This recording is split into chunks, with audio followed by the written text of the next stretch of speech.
Jeez. That's a good way to start a stream. Wrong pipe.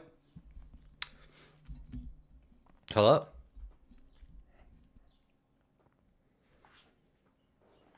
Made some changes to the way the camera is. Hopefully it looks a little bit better. It's looking a little washed out, but that still might a little bit. Turn the slide down.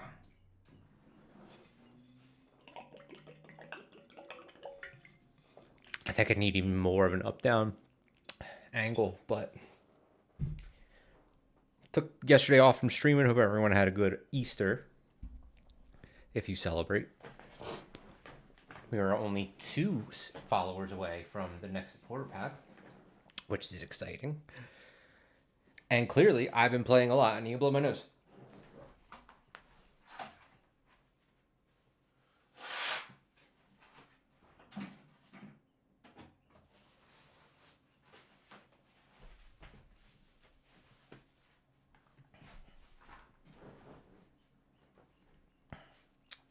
Because my first character is level 98. I made that a little over a week ago. It's the first playthrough. My second character I made yesterday. Lvl85.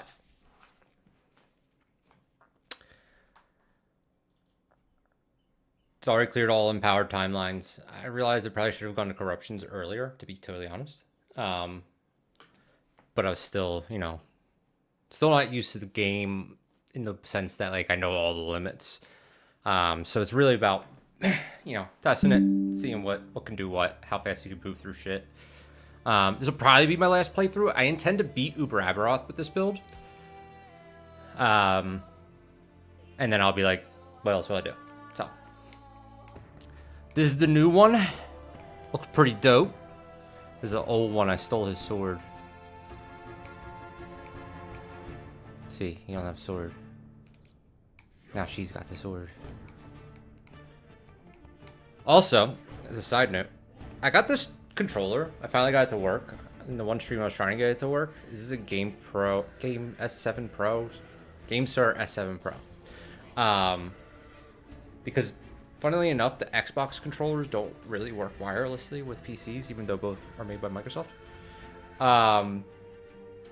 This does. It's also got like nice clicky buttons. Oh, I just actually started a game. But the one thing that drives me nuts is you can see like all the thumb dirt on the pads, and I don't know why. I clean it off every single day. It drives me nuts. And it's not easy to get off either. But I do really like the controller. Feels nice. I can plug my headphones, IEMs in directly to it. There's a little bit of hiss, but it's fucking amp for my head controller, so what do you expect?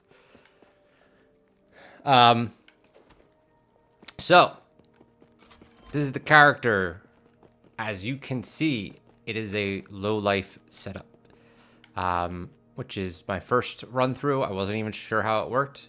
I was a little scared when I first put on the stuff to make me low life, and I watched my health dot go down, and I was like, is it going to stop?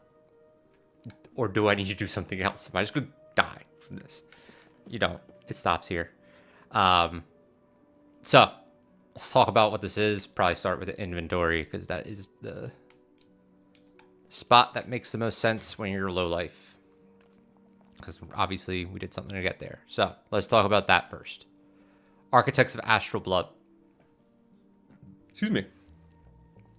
Oh, actually, where did this build come from? I got it mostly from like Max Roll and looking at some other top players. A couple like the top builds, first people that made it to like level 100, stuff like that. And I kind of pieced together some things. I think the Max Roll one is pretty good. I think it's by like Bina QC. So this is mostly based on that. Obviously, I made like some changes based on my own preferences and what I think works and all that stuff. And some of it I'm just experimenting with. We'll see if I end up where he is. Same things. But this is, as the guide creator points out, this is the required item for this build to work. So I leveled up as a Falconer, which just seems like a pretty easy choice for leveling. And if I ever, well, most likely I'll play this game again in another season. And I'll probably start Falconer because you just get so much move speed, and you get a pet that clears for you and tanks for you, and like all these things. It's just like, it feels like, how could any other class be better as a league starter? Other than I think maybe Sentinel has some builds that might work for it, but I haven't played them yet. So level up as Falconer up until the point that I hit level 72 when I could equip this. I had already farmed up most of the rest of this gear on my Spellblade. So I was just able to throw it on. I leveled up pretty much with all Weaver's Will items, which, note, I don't know if this is common knowledge or not, but if you level up with basically all Weaver's Will, they try to like cover each other's gaps. Like, one will cover your cold res, one will cover your fire res, and like one will cover your physical res. I was capped on reses by the time I was like level 55. And then it would give, I got like 78% crit chance increase. I think it responds to what you're playing for the build. I could be wrong. But that was the vibe I was getting, at least on this playthrough. I could have also gotten super, super lucky. Enough said about leveling. Well, actually, I did the aerial assault shit. It seems kind of bonkers how much damage that does early on. And it helps with mana. So that's why I was playing that one. But we'll talk about what this build is now. So with this, this puts you at low life constantly. It also gives you ward per second, obviously, based on your missing health. So one of the best defensive layers this build has is just by scaling max health. You get a higher stun avoidance, you get more survivability, more ward, all those things. So this is integral to the build. You cannot run this build without it, as far as I'm aware. Because what you do is you pair this with Death's Door, which when you're on low life, you take significantly less damage. You're always on low life. So, and you also do more damage, higher crit multi. So this, pretty much have to run this if you're going to go this build, because you'll see I don't really pay attention to what's going on the screen, because I can't. It moves fast. So you kind of need to be survivable enough that you don't need to worry about the content, to an extent at least. And I'm sure that changes later on, and I have some other things that for bossing you gotta do, things like that, but we'll get there. I'm running an Eye of Rain as the main sword. For a while I was doing 2 Trader's Tongues, but the Eye of Rain is just crazy crit multi on it. And I put mana, it was legendary potential, I put mana on it because this build was having mana issues that I'll fix with other tools later. But for right now, that was just an easy fix that I had. Should be fairly self-explanatory, that one. This one, sick helmet that you can equip at level 12.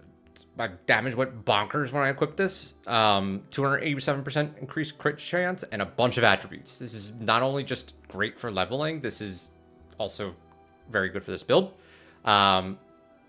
For obvious reasons, I would say. And I just threw a health on there because right now I'm on my, like, I would call it my starter swap gear, where it's all just like 1 LP, and I'm just putting anything useful I get. I'm just putting it on there. Trader's Tongue is helpful due to the critical strike chance. You kind of want to get the max roll on that, and then everything else is secondary. As you can see, this has +1 to dexterity skills. I would love to have +2. I have farmed like 7 of these. None of them have +2 and a +13% crit chance. So this is what I ended up at, out with a bottom tier roll on melee attack speed. But that's how important crit is. Talk about why in a second. Siphon of Anguish, fairly self-explanatory. Doom on hit, move speed, elemental resist. Self-explanatory to me. Still running this Weaver's Will ring, just because it had really good stats for me. And like, if I take it off, I'm under 100% crit chance. And under 75 lightning resist. So this is just like, also the health and the mana is really helpful, as well as the mana spent as ward. But this is kind of a stopgap until I get the legendary font of something or other, which I'll equip when I get that, because it gives more fire damage, which works with Irene. and it gives good resistances as well. I did get a Ring of Atlaria, which I'm excited about, but putting it on, I don't reach the break points yet, and a bunch of other reasons that it doesn't make sense for this build right now. Now, on a low life build, you do not want to gain health if you can avoid it. There are some nodes I have that give me health, which I would rather not, but need them for other reasons. But we do need to address this life leech from this ring. So, Boulder Fists. These are pretty nice, actually, because A, they stop the life leech, B, they give you survivability. Those are obvious. But what's actually surprised me about these is how often I'm stunning bosses with this. So there's a lot of mechanics that bosses will run that I don't even have to worry about because I just hit them and they're stunned. So they come out of it and nothing's happening. I will be working on getting experimental, the experimental ward as health or whatever thing for gloves. I'll be working on getting that on here, but I don't have the echo for it right now. But that's basically best in slot. And then if I can, I'll get like attack speed or something. These boots I had. Reason I'm using them is move speed, obviously. You need move speed on any boot you equip. But it also gives cooldown recovery speed for evade, which on this build, evade gives you haste. The prefix that has another 13% increased move speed. To me, these were my leveling boots. So I used Lessons of Metropolis at first, which were just nice. I had a 30% mod on those. They were legendary. Move super fast. These also, I have 2 prefixes for move speed on top of the normal move speed. So these were nice for leveling. What I would really, really like on these, and I'm working on farming another pair for, is cooldown recovery. That is, I'd say, once you get mana, enough mana to run this build, and you have everything else running, obviously, I would say cooldown recovery is your biggest gatekeeper to damage because you're regenerating your mana based on skill usage, but you're also dealing damage based on skill usage. So everything scales with cooldown recovery. You could just do more of everything. So cooldown recovery, anywhere you can get it, pretty much you want it. So I'm going to shoot for that on here. The other reason that this is run is the increased melee attack speed and the more melee damage to high health enemies. I don't know. I'm assuming there's other boots that might be better in slot. I don't know what those would be. So these are what I'm running right now. I did toy with the idea of Morning Frost, but I'm not 100% sure how that would work quite yet. And I don't have enough gear for that to work anyway. So that's what we have for now. Doppelganger's Mimicry. I'm using shadows. This felt like it was just best in slot. That's it. The belt should be switching to Strands of the Souls as soon as possible. This is a very good belt for this build. The problem is, as I was saying, the most important thing is your cooldown recovery. I can't beat the level 4 Chronomancer right now, so I can't get the stats onto this belt. So I will switch to this when I can, and I'll hope that I don't get that mana regen on them. But until that time, I'm using the cooldown recovery speed because that's the most important thing. Everything else, like literally that mod by itself beats every other mod on this belt. So that's just how good it is. Kind of need it. The move speed's nice from the other belt too. I'm not complaining about that. All right. So that will be switched to though. This is kind of a stopgap as well. I only hit the attribute for the critical strike. It would be nice to get to all the skills, which I intend to probably get to that point at some point. But this just fixed my resistances. It was better than the freaking, I call it the leveling Omnis. You get the Rift Beast that you've made, and it gives you 11% all resists or whatever. And move speed's fucking insane for leveling. It just wasn't, it felt shitty having the Rift Beast still, and I was like, there's gotta be something better. Crit chance makes me happy. Dexterity makes me happy. ward decay threshold, all that stuff's good. So this is what we're running right now. In all honesty, the other one might still be better, but I just didn't want to use it anymore. Passives. We'll just talk about the ones that are most important. Most important by far is this. This is what the build's basically made around. Low health, you take less damage, multiplicative with other modifiers, and you have additional crit multi. Additionally, that line just basically says it triggers when you get hit. So minus 24% damage at low health and plus 80% crit multi while at low health. You are always low health, but in reality, you have like 4,000 health because of the way that ward works. So you're just getting these benefits with really no downside. The other thing that is extremely pivotal about this build is all in. You need to at least be at 95% crit because this is just such a good node that you want to ignore the downsides of it. So plus 75% crit multiplier is pretty nuts. Less damage dealt by critical strikes and non-critical and less damage over time is the downside. That's why you want to get pretty much stay above 100% crit at all costs. If you need to, you can spec into this as well. I would really prefer not to. I'd rather do it on my gear. So that's where I'm at. Outside of that, there's not too much that's like super important about this other than you're running flow and rhythm. Which is just important to know for how you play the build. But outside of that, these are all pretty, in my mind, standard nodes. I do run 5 in Raptor's Wings just because it was easy haste and more damage with haste, which I'm pretty much always hasted. And right now I'm working on this tree to get these concentration nodes. This is what gives me evade, haste, and that's about it on this tree. So that's how the build works. So I'm going to go ahead and it's already cleared all content except for Abberoth. So I did that in a day.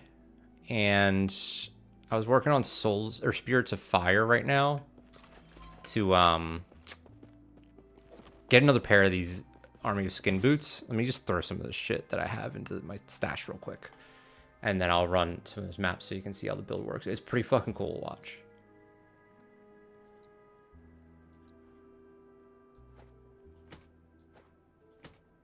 The first time I pressed the button with it, I was like, holy shit. Ooh, that's 2 legendary potential. Hell yeah.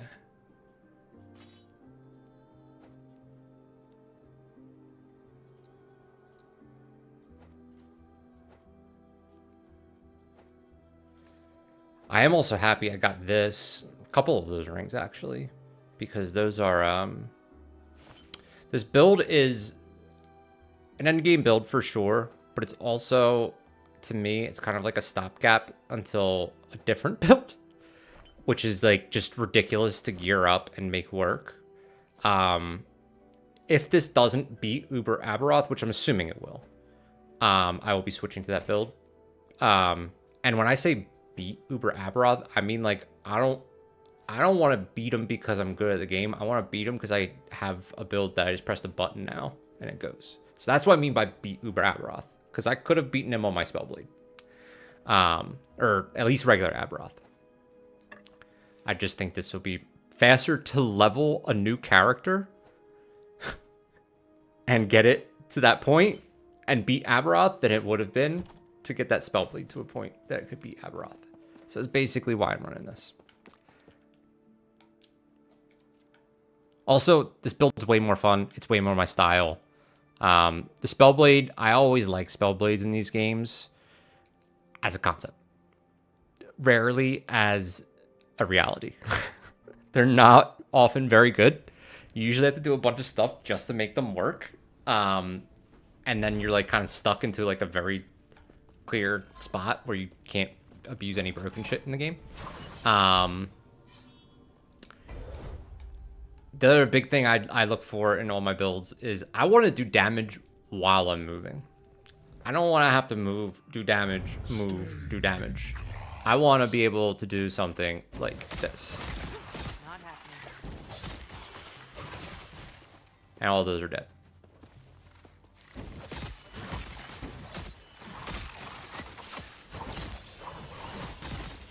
Not happening. I gotta turn off this freaking not happening and get my loot filter back on. I've only played this on my Steam Deck so far, so I haven't gotten those set up. Oops, don't want to hang around tooltips. Do not want to hear her say not happening. And I want my loot filter. Much better. Now feeling good. So basically the way this works is you drop these shadows with synchronized strike. That's 4 shadows at once. Because of a node I took that gives me another max shadow. When those shadows die, they leave umbral blades. When I dash, the umbral blades pull to me. Umbral blades isn't on my bar. It's there for mana primarily, because they give me mana back. And a little bit of damage. The main damage comes from this right here, which I rarely trigger myself, because when I put down synchronized strike, all 4 of them do it. When I shift, all 4 of them do it, and I do it at the beginning and end of shift. Oh, apparently I already beat this map. Okay. See, that's what I mean by I want to be able to just move and clear the map. That's the first time I've stopped to like intentionally kill something, and I've already cleared it. So that's how those work. I'll keep going just to show like what it does in a simple manner. The Y, or I'm sorry, your shift button, shift, the skill, also gives me a bunch of mana and more when I'm at low life, which always at low life. So the real key is you want to be able to do this a bunch and then shift to get your... Thank you for the follow. Appreciate it, man. Feel free to ask questions too if you have any in chat. So really what you want to be able to do is put those down and spam them as much as you can, which is very mana hungry, but shift gives you your mana back. Now, cool thing, you can just hold both the buttons and it will use them on cooldown with left to right priority. So it will always use shift first and then synchronize strike after. So it'll prioritize shift so that you're always getting your mana. You can even go a little bit further and do these two and dancing blades to fill the gaps, but it gets a little hard to control if you do that. So I tend to like just tap it a bunch of times if I'm going that route. More often than not, I'm individually pressing what I want to use on cooldown. Only other thing that's really on the bar, oh, dancing strikes makes the arena, triggers your flow. It's each attack counts as a unique attack, believe it or not, from the node that I took, which increases your damage a ton, and it makes that arena like you just saw on the screen. I'll do it again. This arena makes you take less damage, makes you deal more damage. So you try to stay in it, but you can tell from how zippy this build is, it's not always possible. I mostly use it for bossing. And then you have decoy, which I just didn't know what else to put there. So the single target on this is pretty nuts.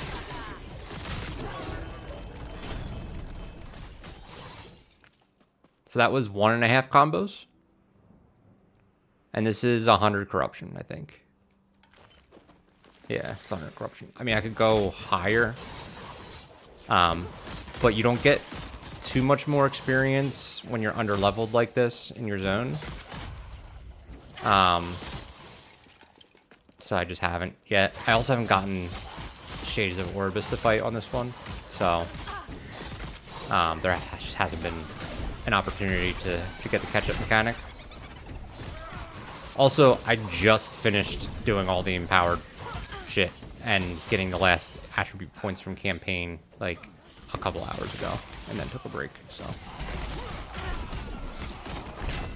yeah, I don't know. I'm pretty happy about this build.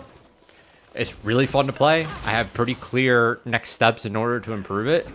Now the question is whether or not it's just gonna beat Abberoth without really trying too hard, because that's my goal.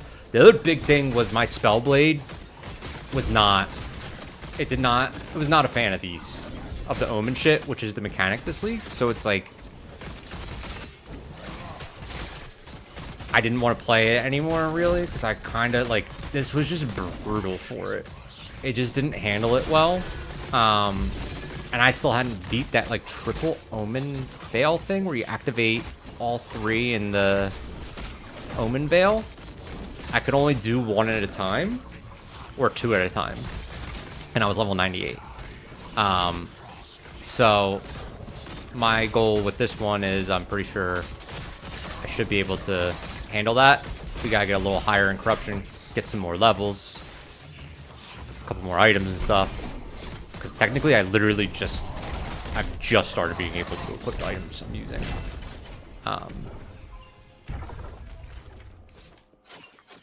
So we'll do that, and then we'll try the Omen thing as well.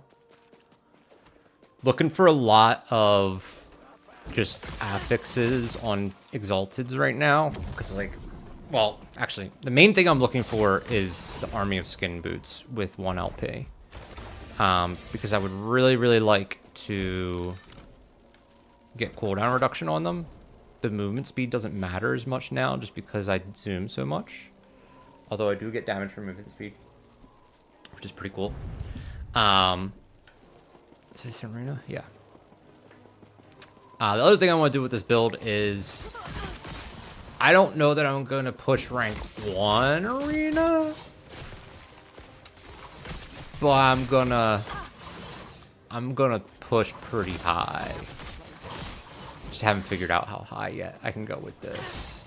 It's technically not the greatest arena build, but I think it can do pretty well. So I think top 100 is almost a shoo-in. If I play it enough to get there. And top 10 is a potential. I was already top 300 for a little bit on the Spellblade, and I only tried it twice, so.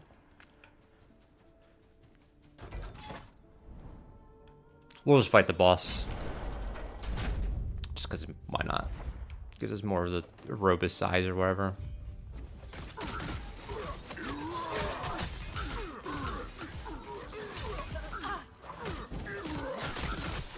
So that's kind of the nice thing about this is they didn't even get to do anything. I didn't kill that one.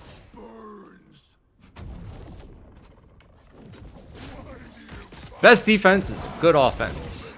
I didn't even use my dancing strikes. I'll use it on this guy, but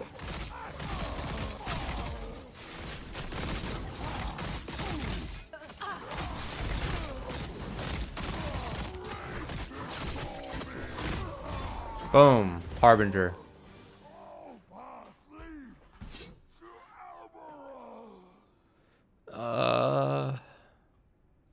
Nah, we'll keep this. Defense is good.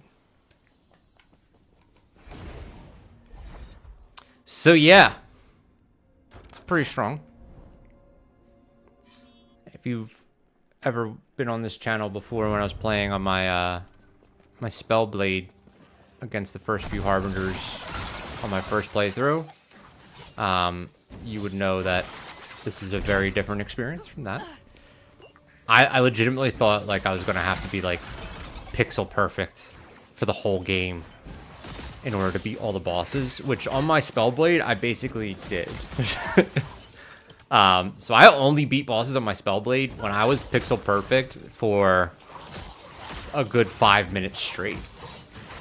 Couldn't get hit at all, and had to be DPSing as best as I could pretty much the entire time. And then I could get 4 minutes 30 seconds in, and if the boss hit me, I was fucking done. It was brutal. Eventually, I figured out some build changes for it. But, you know, it's not a great experience in general for me. So, this is definitely a vast improvement. It's also much more my playstyle. So, like I was saying, I usually like the idea of spell blades in content. In games like this, and they're rarely actually great to play. Just because in order to execute on the Spellblade fantasy, you are already trying to get spellcasting and melee attacking happening at the same time. So just to do that, you're spending most of your,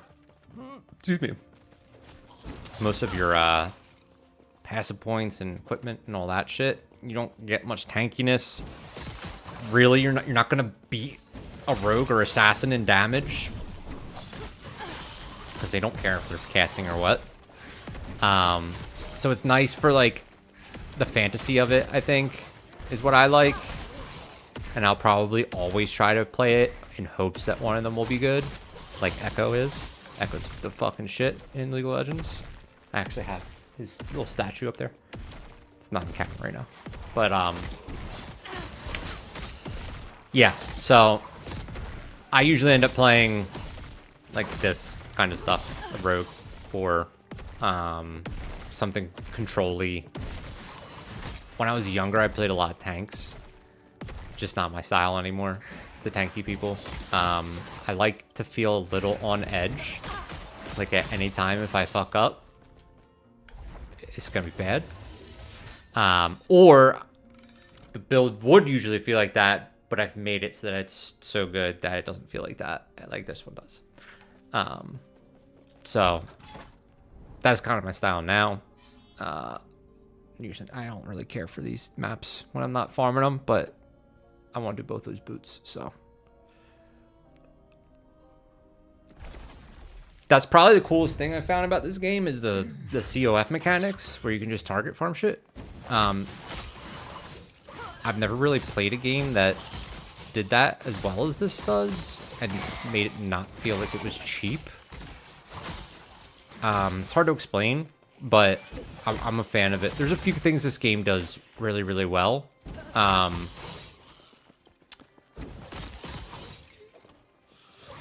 I'm not sure that it's going to be in my my top ARPGs list when I'm done with it, but it does some things better than any other games I've seen, for sure. The loot filter is probably the biggest one. And the COF is probably Circle of Fortune, if you're not familiar. It's probably the other one. It just makes the experience of finding, like, targeting the loot that you want and, like, not seeing shit that you don't really care about.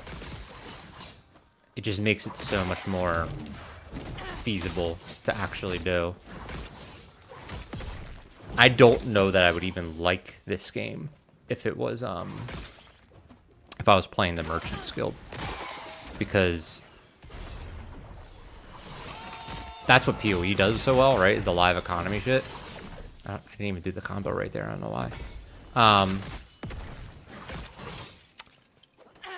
But with this game, like, it would take away the two best things about it, because you would be just looting for whatever was valuable, right? Like PoE. And then you would be not getting any way to control your drops, really, other than the spots that you were farming. And there goes the loot filters and the COF's value. So, those being the my two favorite things about the game, I'm not sure I would like it otherwise. The combat's pretty cool too. Honestly, I don't think it really comes online until the end game for some reason. I don't know how to explain it, but where PoE has like different phases that feel good in different ways, but aren't the same. This feels like it just has like the combat early is just fine, and then late game it's got like its own distinct style that's pretty enjoyable. I have to do this fucking cemetery. That's right. But see, this was nice about this build. I can do this completely on autopilot and clear, I'm assuming probably up to 400 corruption without even paying attention to what I'm doing. That could be a lofty goal. I don't know. But once you get the like mechanics of it down and you have some skill memory or muscle memory, really not that much you need to do. I've only died twice. Once was like super early game because I was trying to equip something that I picked up. And the other time was to the Chronomancer. And then I just gave up. Because I am not a persistent person with this right now. If I really needed it, I would do it. But I had just done it 4 times. No, let me over this. Let me out. Let me out. What the hell?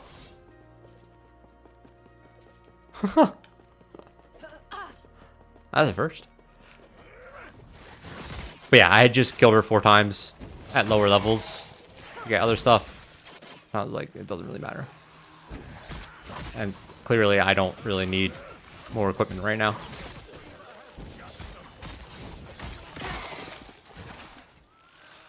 It's more the maps that are my...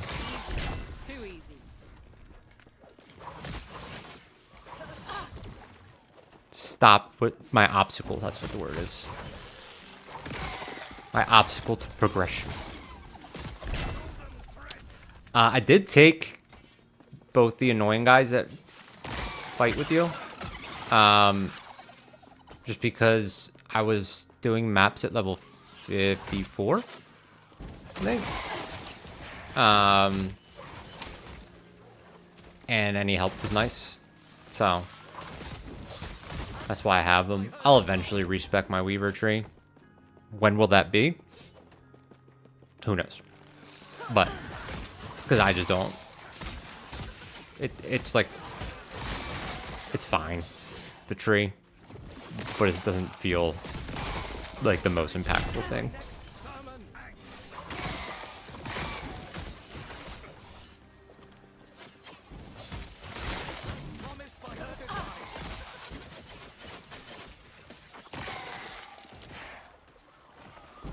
One day I will find the Woven Firstborn.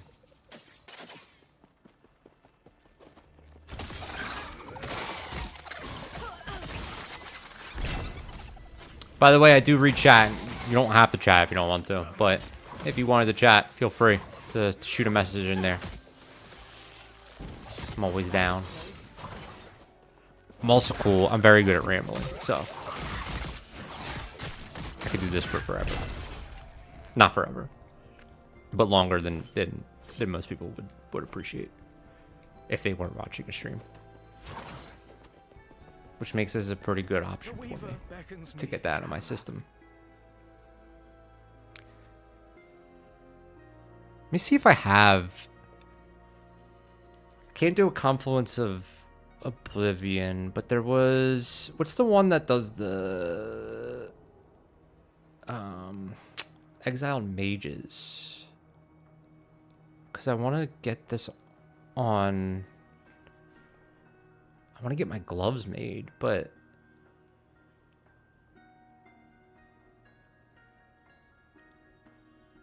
I don't know what the name of the Exiled Mage one is.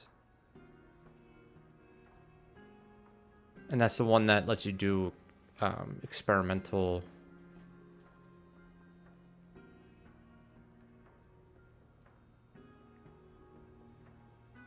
affixes on whatever you want.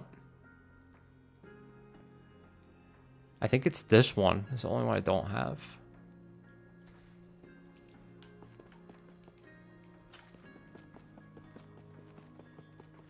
Let's enchant some of these. I don't even know which ones I'm going to enchant, but that's fine. I have them.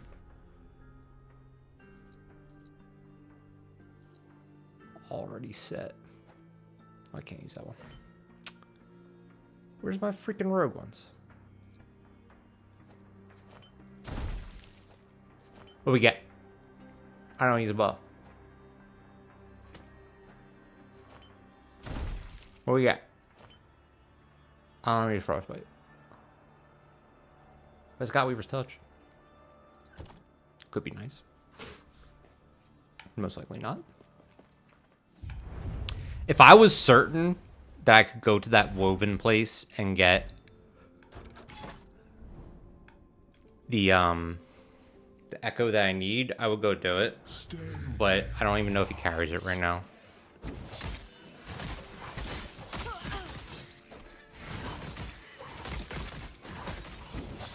And I'm not really dying, so it's not like super important to me.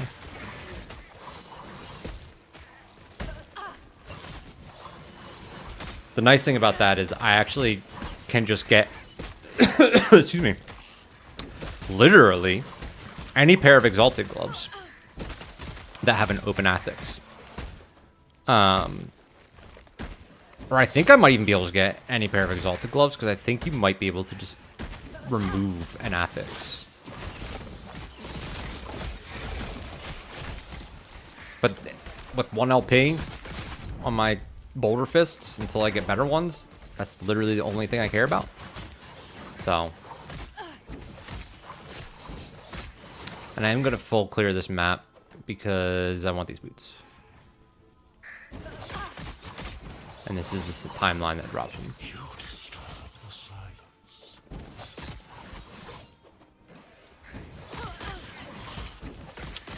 Almost. There we are.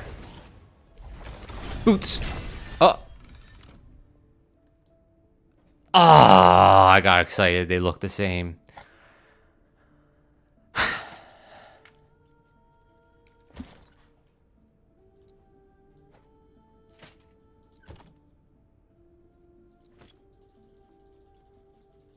Disappointing. Sorry.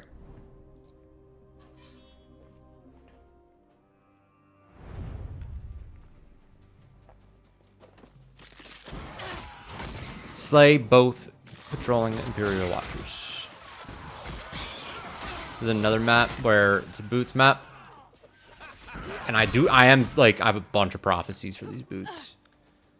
So I'm really hopeful. Oh, these guys are kind of cool. They look like Cubone.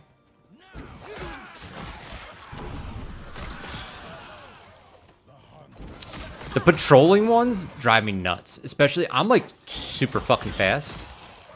And I have dashes and shit. And sometimes they're faster than me. And then it's like one of those guys. And I'm like, how the fuck were you moving that fast?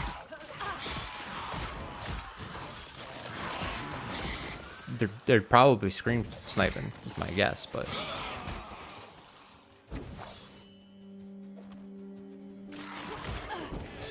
Need more evidence before I accuse them. A little bit more for these boots.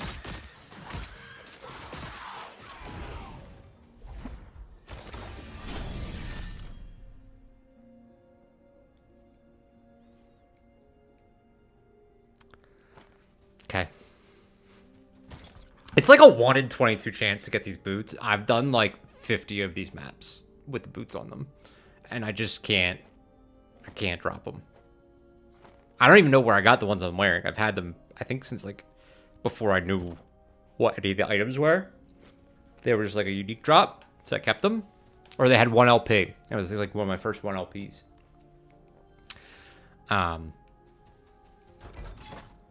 But I have not seen them since. I've checked my loot filter like 7 or 8 times to make sure that they're not blocked off from it. Because they're just not dropping. So watch, we're gonna go for these two. Oh shit! There was a echo of a world or wherever. Well, I wanted to do the boots first anyway.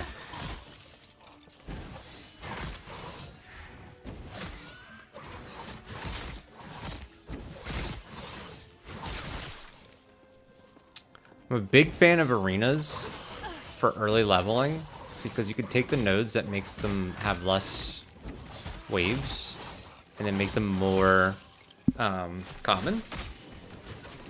And in order to complete Dorita, you naturally slay all the enemies, so you get all 3 bonus levels of the map, which helps with timeline stability quite a bit. You don't get like nemesis encounters and things like that, which is not great. But I don't generally have an issue finding like good enough equipment, and I don't see the nemesis mechanic as powerful as other people have described it as. It's fine. You definitely want to do it sometimes, but I feel like you only really want to do it if you have a very specific reason to do it. Other than like your first character, if you're just trying to get, like, you don't even have the items that you're using yet, you're just using shit off the ground, and you still can get upgrades that way, like, then they're really, really good. But outside that, I actually think the Omen's better. And you get more experience from it.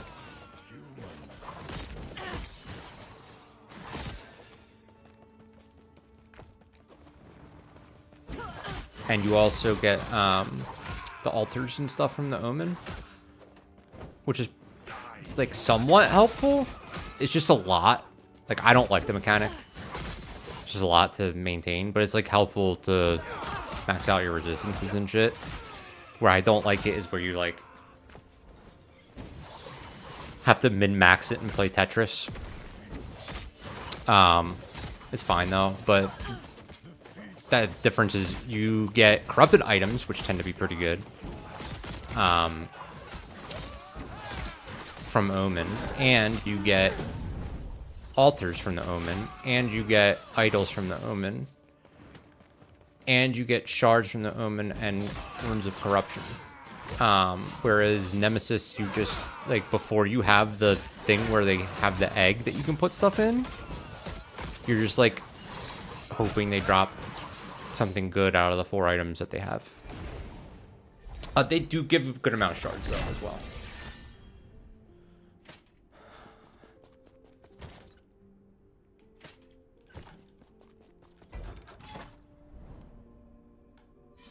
All right, let's go grab. Ah, this led me to one anyway. Nice. I can tell I wanted it. Developers being nice. Slay the Imperial, or patrolling Imperial Watcher.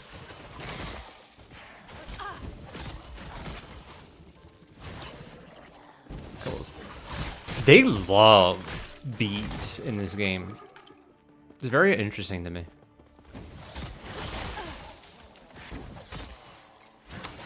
Another thing to note with this build is you actually generally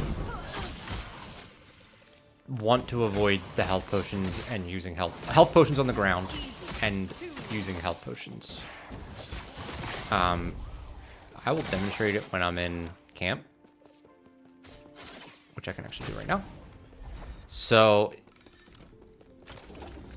I've tried to like see different ways this might work. There's only time that using a health potion really makes sense is if you have something that lets you cleanse, or if you can convert a lot of your health to ward for the potions, which I do intend to like try to get that on a 4LP if I ever get 4LP stuff, a 4LP belt. But watch what happens to my ward. So you can see my ward sits at like 3,800 and my life is like 100. Well, if I pop a health potion, the ward starts dropping pretty quick. And that's your main defensive layer, is the ward. So you're basically like, you cuck yourself from the ward. It's like, okay, I just gained 800 health, but I lost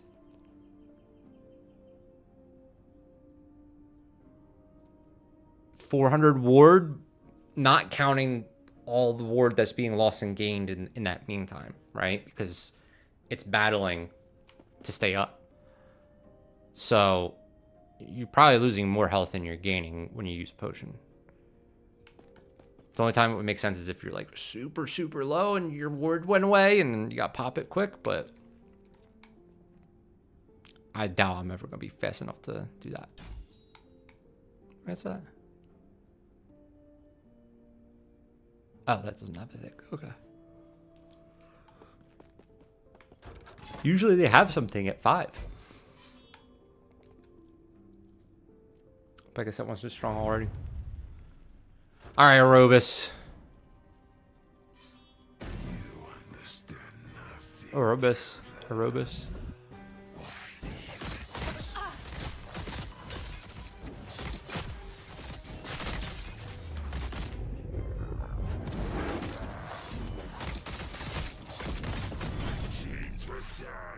We get. Oh, he's not. We're not even corrupt enough to get the amulet.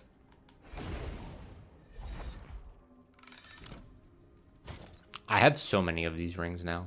It's kind of insane. I intend to use them to re-roll the stats of other ones at some point, but I actually might have to like take them off my loot filter eventually, because there's just I get like 2 every time I do Urbis.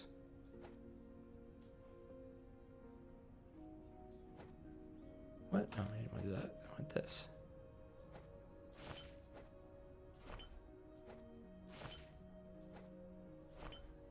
Okay, clear enough. All right, let's see how this works. This is now going to be my highest corruption I've done with this build. So, what is there any boots? Boots. No. Okay, experience then.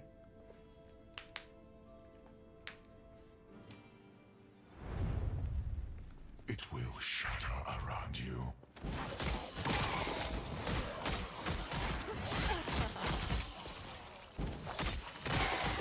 He has watched you die. Seems like it's handling pretty well to me. So you can see my health going up when I'm fighting. That is not from the leech. That's actually from, oh. See, I had to use a health potion there because I got low on my ward. Which that's actually the first time I've done that. Successfully. Oh, oops. I thought he was dead.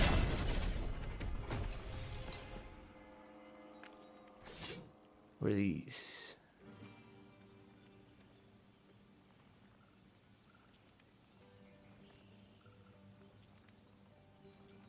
No, I don't even know why I have those on my filter. Probably because I haven't gotten them yet.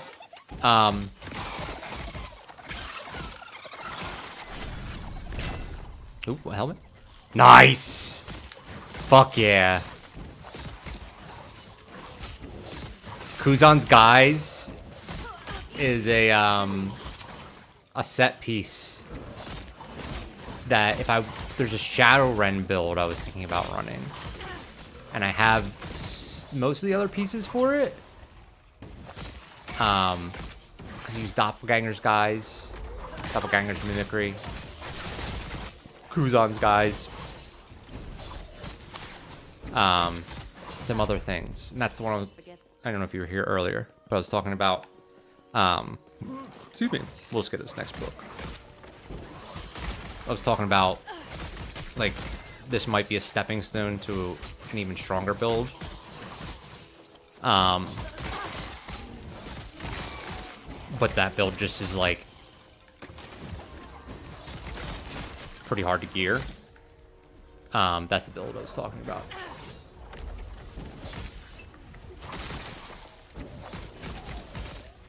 Now that build, my hope is that I don't even like this build's fun because I clear everything on my way to the destination, right? That build, I should be able to clear everything in a way that I don't even see anything on my screen ever.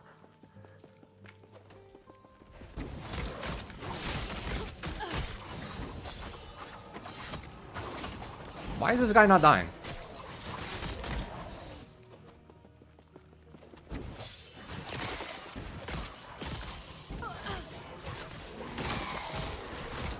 See how this works in a corrupted map if I just hold the buttons down and let her do her thing.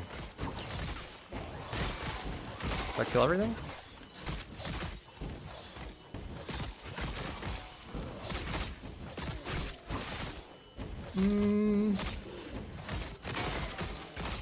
Almost.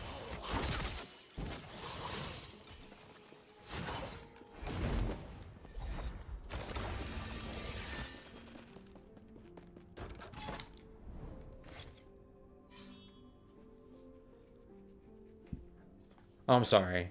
Shadow Cascade build. Which is also what this build is. Did I say Shadowrend on the thing? Whoops. I always get this mixed up.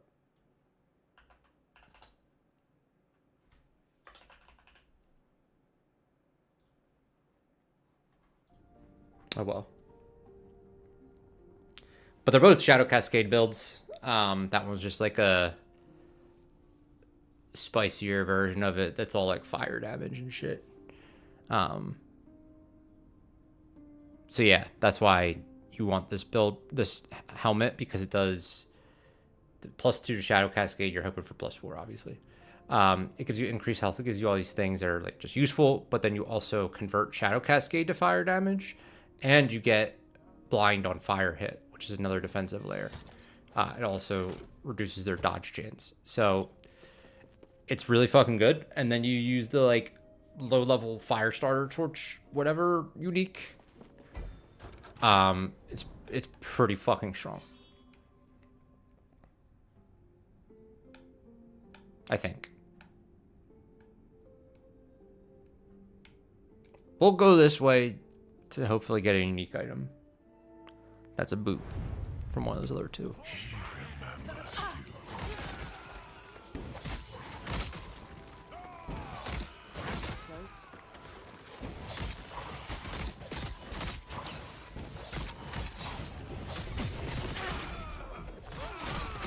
What we get? Keystone. Where I gotta go? Slay both champions. He has watched you die. That's a really creepy line. Like Delirium in PoE has some creepy lines, which I like. He has watched you die is a really creepy line. Like on another level. Like like it actually makes me pretty uncomfortable.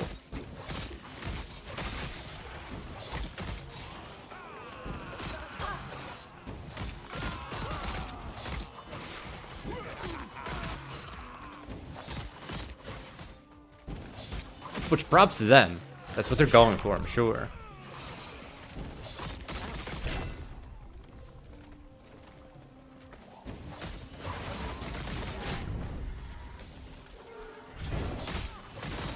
Oh, it's done.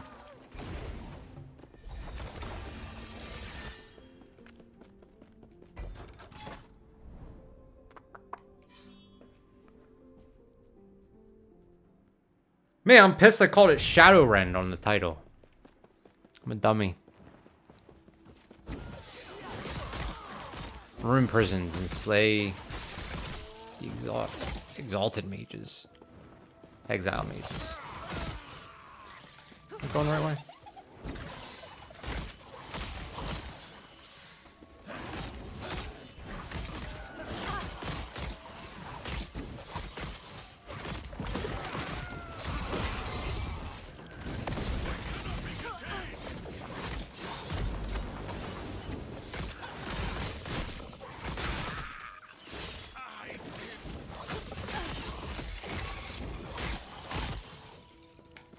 Where's the other guy?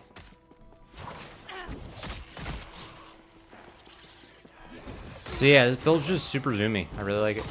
Like, everything is basically gives me haste. Like on hit, or when I dodge, or if I'm just dashing. I'm actually working on making this dash range significantly shorter. Because it's great for, like, that, right? For just navigating maps. Where it's awful is, like, this. It's so hard to control. If I'm fighting a boss, like if I fight the one with Herot, where the Harbinger makes the ice around you, that's like, you have like this much room to move. It's a pain in the ass to dash and then like have to like super fast get back into the safe zone. Pain in the fucking butt. This is actually good timing. This is actually the torch I was talking about. So it does spreading flames. So it spreads between the enemies on top of your Shadow Cascade. You already see the clear on this, but oh shit, I didn't mean to do that. This spreads, goddamn, because it makes it fire damage and all that. This spreads. You know what? I'm just gonna give up on. We're gonna put it in my inventory, and we're gonna look at it there. And it spreads the fire damage between enemies. So you basically, that clear range that you're seeing on my screen, you basically maintain that. And then you add an extra layer of your spreading flames to everything around it. Those enemies now take more damage. You do more fire damage over time. It also makes Shadow Cascade a fire spell, which this reduces its mana cost. Gives you move speed. And then you also blind them. 100% chance on hit. So that's a defensive layer. So most likely I'll end up equipping this over this. Put on a Kuzan's Guise, Doppelganger's Mimicry, and a couple other things. But I do need an Omnis for it to work, as far as I can tell. Just because the resist, I don't know how to fix the resistances without it.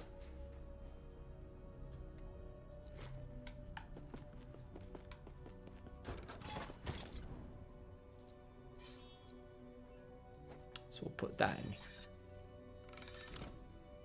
Now let me just sell these other useless uniques.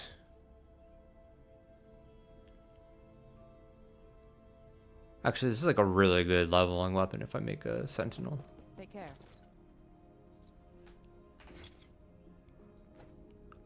So we'll put that in here.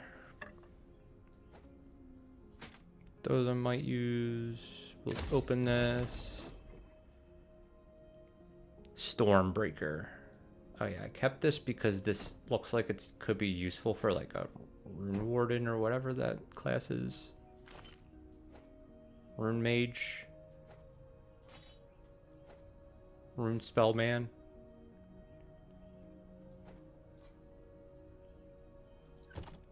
Ooh, what's this? Increase cooldown recovery speed. I don't say.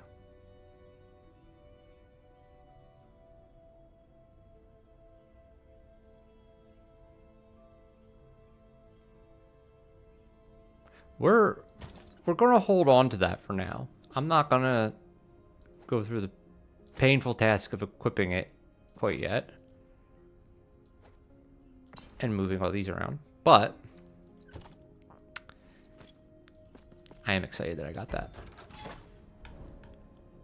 Assuming I don't, the like Weaver's Will, so you could only have 2 Weaver's Will or 2 Weaver's idols in there.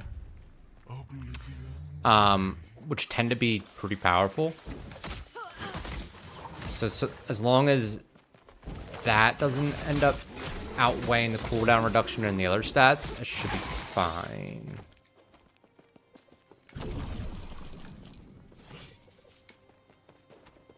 What do I need though? Oh, cemetery.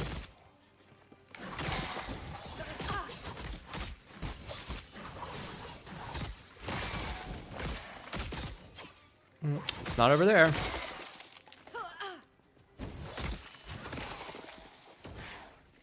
Oh. Hello, friends. Oh, I see the dot flashing. Calm I don't want to witness Omen. Come back another day.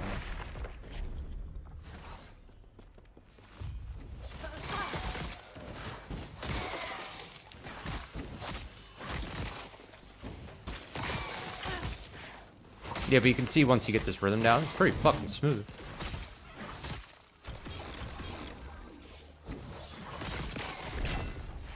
I mean,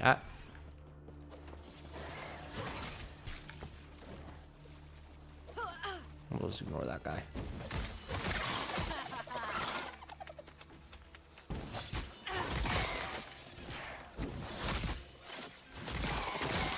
Now imagine more cooldown reduction. Because you can see I'm limited by how often my shift is up, specifically.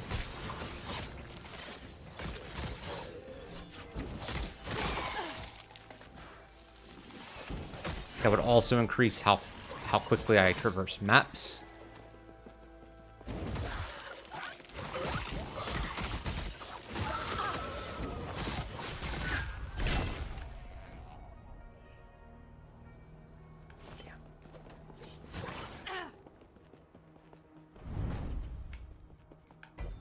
The hell, I didn't mean to do that. I just want to pick this stuff up.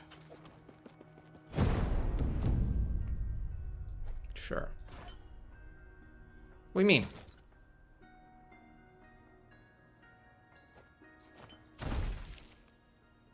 Ooh.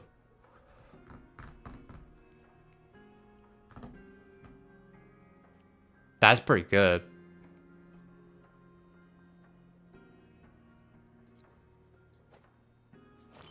We like that one.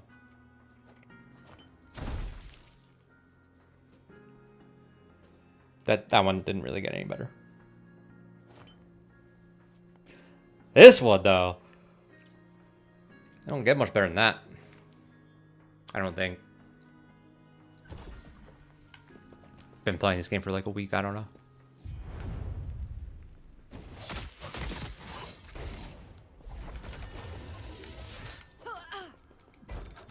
What's next? Boots? Boss. Boss.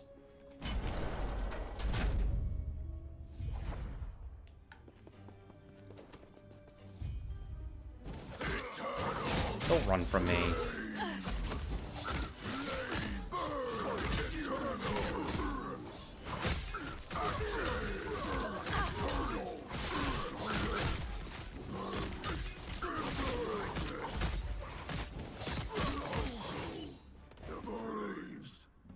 It burns. Oh, I forgot to level up.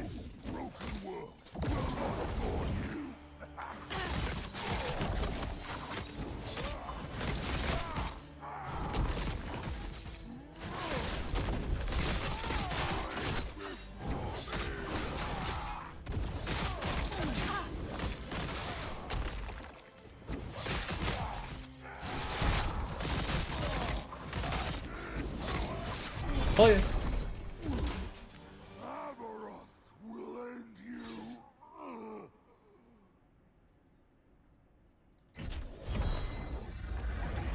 What's this? Might be helpful for that fire build I was talking about, but I doubt it. I have a feeling I want to already be crit maxed, but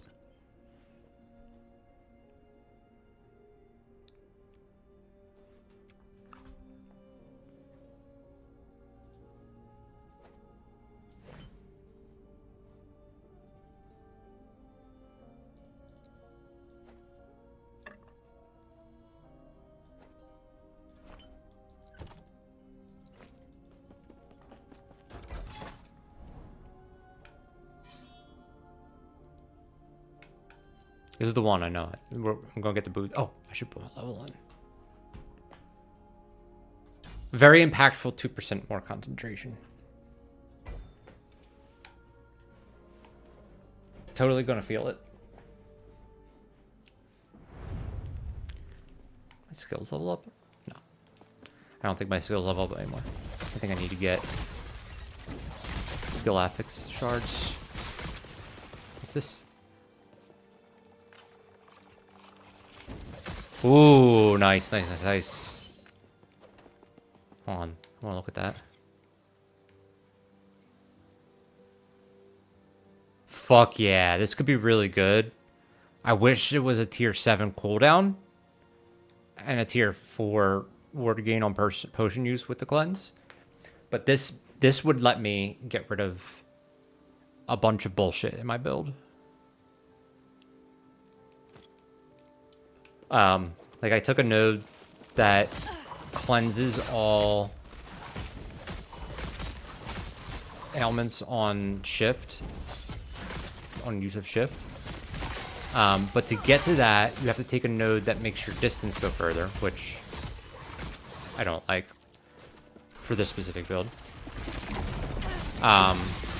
And increases your cooldown. So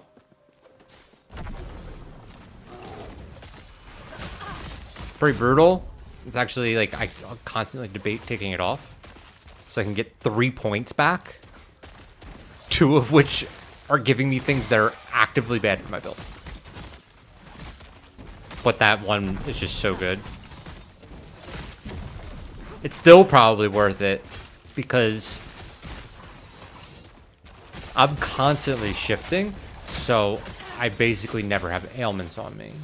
Whereas I almost never use potions. I'd have to like remember to use the potion because I have an ailment on me. Which you may not know me that well, but the chances are low.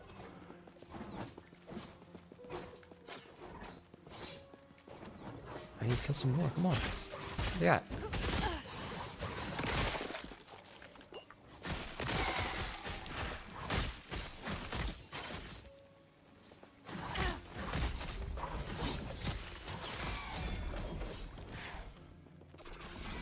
Level 3, come on.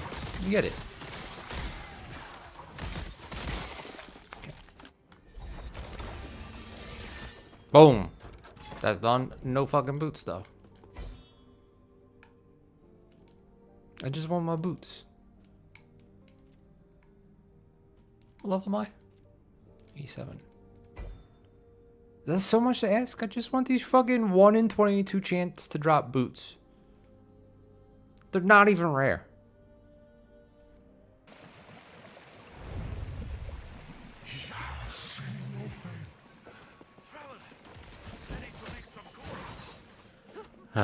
Every time I get one of these guys in my maps with me, I immediately regret it.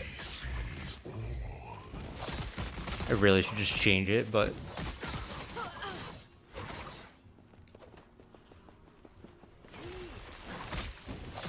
too lazy. Rather just keep zooming.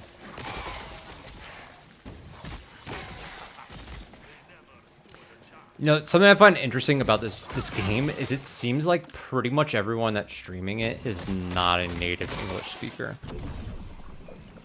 But nothing wrong with that. It's just interesting that it's like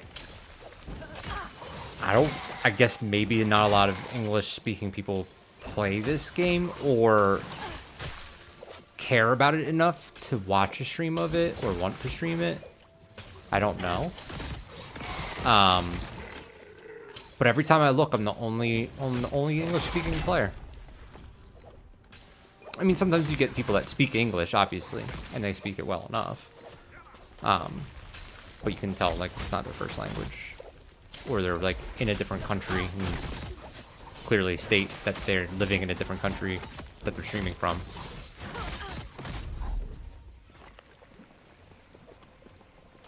It's just interesting as an American that's very used to everything being centralized on Americans. It's very interesting for it to be more globalized like that.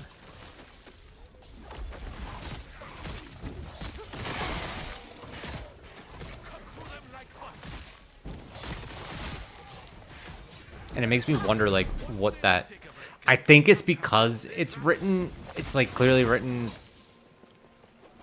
in another language first or something.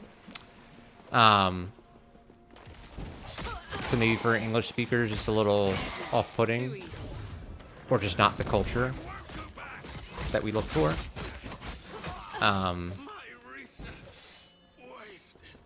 But yeah.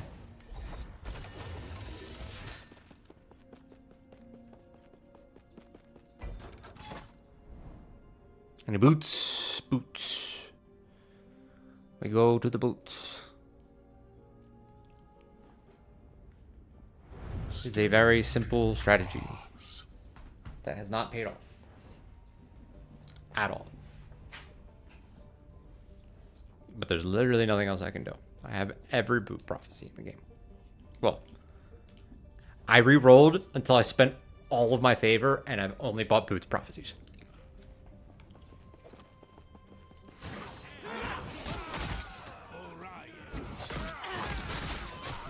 I actually think I've probably cleared through most of them already. And it just hasn't dropped. Which is what it is.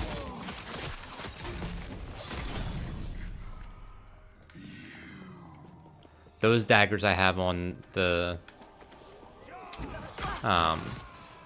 filter because I have an idea for a Spellblade build with them.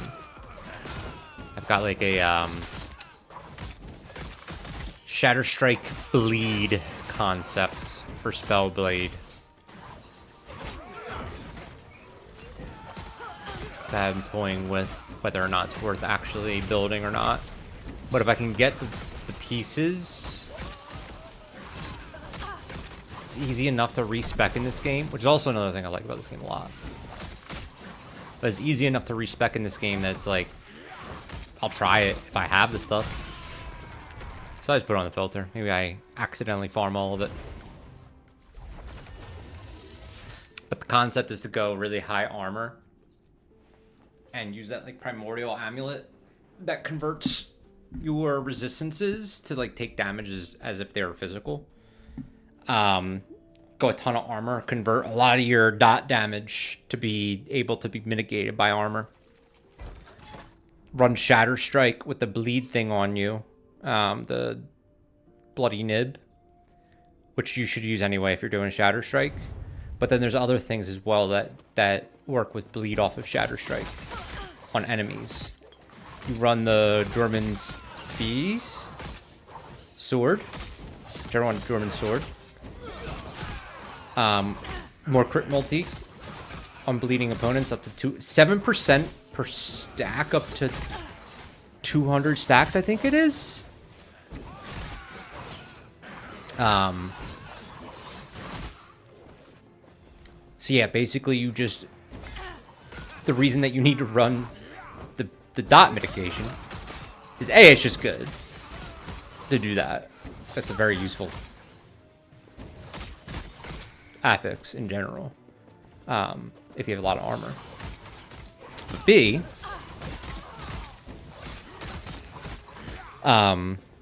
you could spec even more into just armor because you don't have to worry about 3 of your resistances.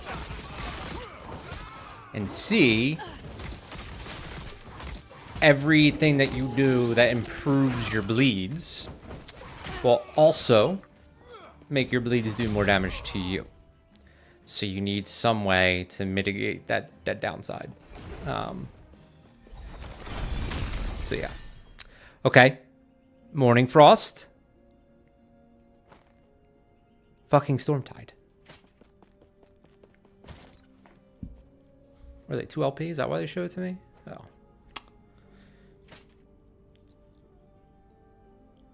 No, I didn't want to equip them. So I have this dagger I have on because, well, actually this is for another build that I've considered. Where on Shatter Strike you can make it cast Frostclaw, and you can also cast Frostclaw on Retaliation. And then you can turn Lightning Blast into a cold spell. And because you don't have to spec into your other resistances with that amulet, you can spec a lot into your cold and lightning resistance, which increases the critical strike chances on them. And And then you just got to make sure your Frost Claw is critting enough. But this also gives you a bunch of resistances as well. And more crit multi. And melee damage and spell damage. So it's like... It's pretty good for that if you can make it work. Problem is, once again, to make a Spellblade work, you're just speccing into so many things just to get the basics rolling. You don't have a lot of room for optimization.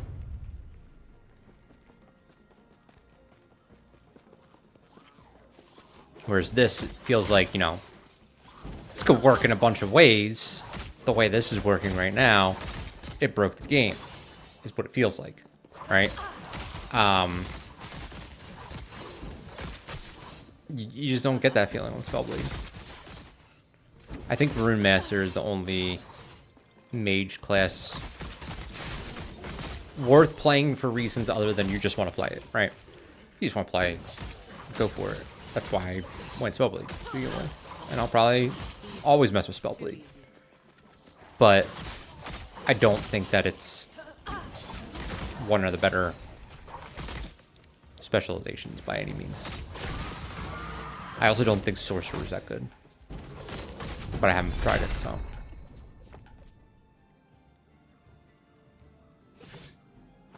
To me, the Rune one, just like, if you read it and see the skills are just so good. You're like, clearly this is a strong one. And the leaderboards tend to reflect that, I believe. Because if you go into Arena, yeah, number one guy's Rune Master, first off. If you go to Mage class,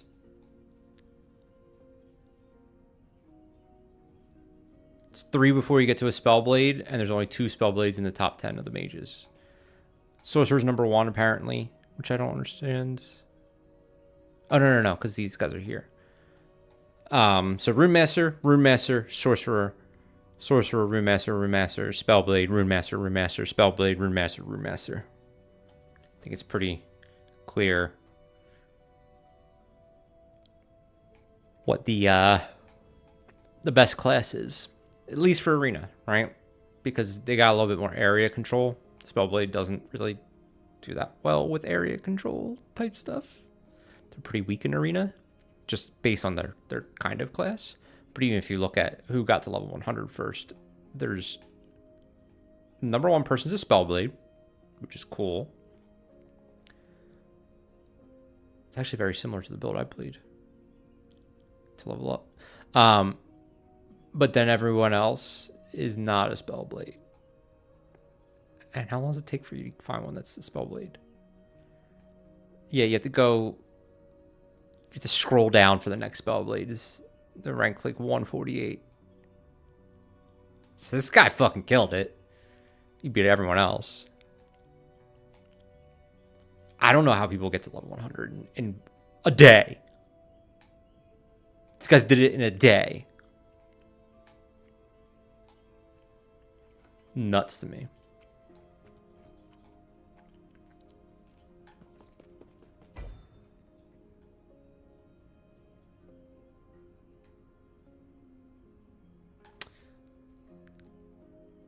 Do I care about these beacons? I forget.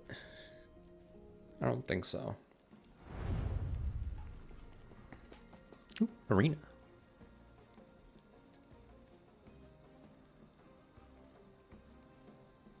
Come on, monsters. Come on. There we go.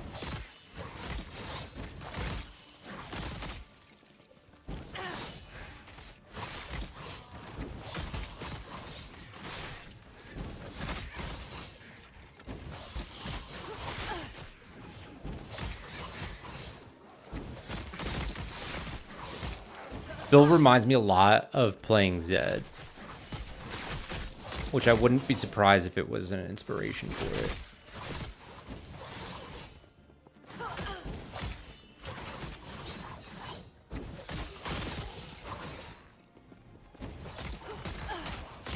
It's like if Zed was unkillable defensively, not just because he popped you as soon as he went in.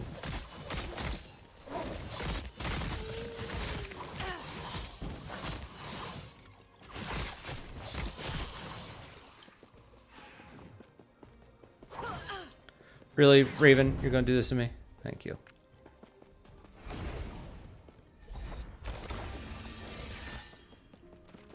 Give me the XP. What is this? Oh, I've done one of those before. I've just never seen it. Not as an echo. Oh, move an echo.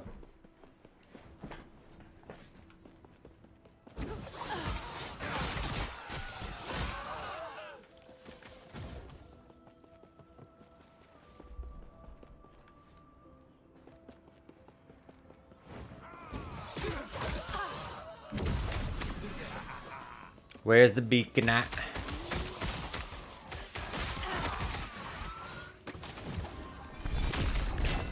Ooh, want that.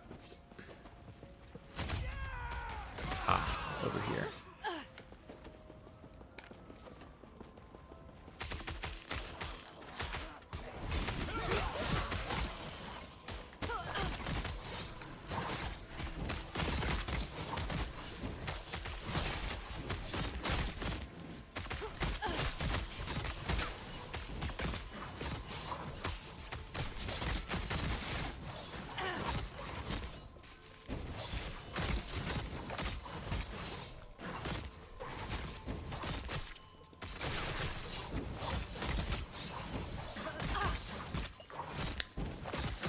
You ever sit in the middle of playing a game and then realize you have to change your bed sheets in the near future because they've been on there for too long?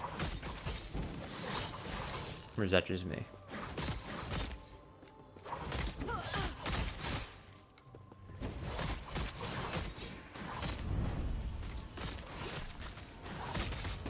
This is that good content. You can use that line on a girl. Promise you.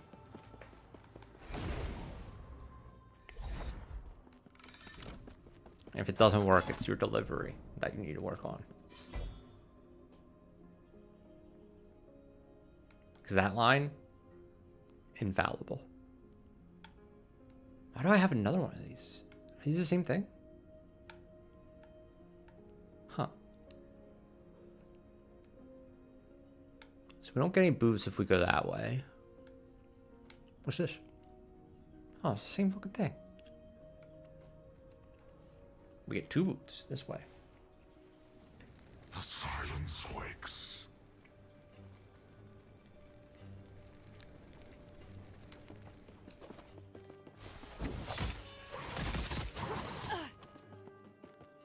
Slay enemies to locate Ashgate.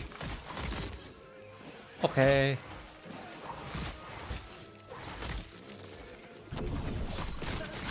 They won't forget that one.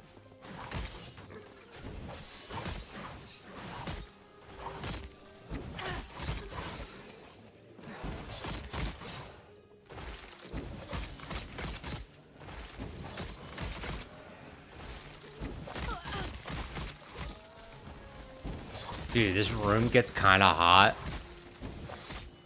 With the door shut and the PC running. And me being a sweaty gamer.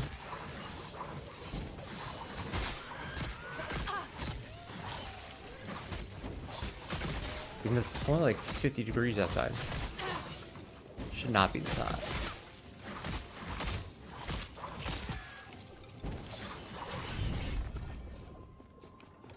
You know, we don't mind some daggers, so we'll clear the rest of this one.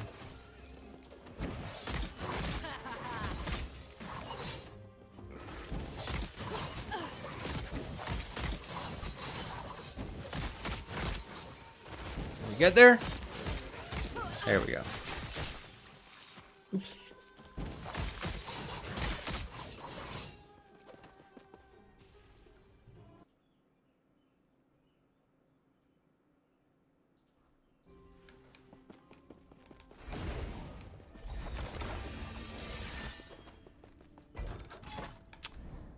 Path towards the boot nodes so that we can be disappointed when we don't get the very common unique boots. that we are searching for.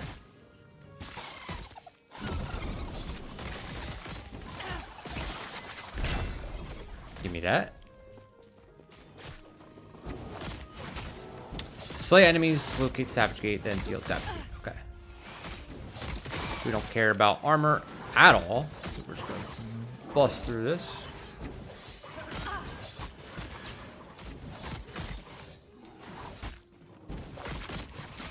Where are we going? Tell me I still haven't found it? The fuck is this shit? See, it's the game punishing me for saying I wasn't going to do the content and I was just going to push through it. That's what it... Ah, ambush. I do think that's pretty cool how I do this, where it's like, they'll give you a fake goal that clearly isn't on the map, and they let you go long enough that you're like, what the fuck? Where is this? And then they ambush you. It's pretty cool. When they don't tell you that's the, like, you gotta touch the shrines until you get ambushed, and they just, like, trick you. Pretty dope. Got me the first few times. And that time, obviously. Ah.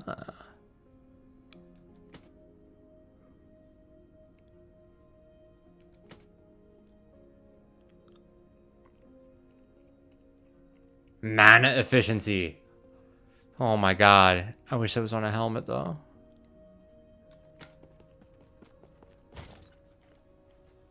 Because it's just very hard to get multiple LP on that. I assume, actually. I don't actually know.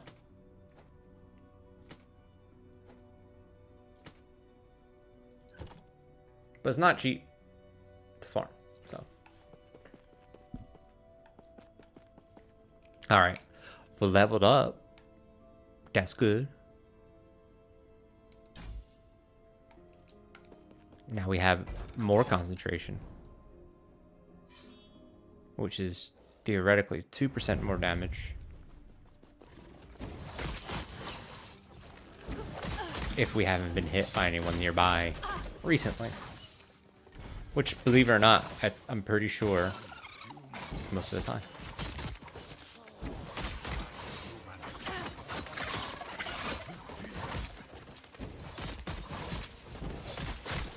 I don't know how to see if I have concentration or not. I'm trying to watch the bar at the bottom. Oh, I don't have concentration by default yet. That's right. That's the next node. I don't even really know how I get concentration yet.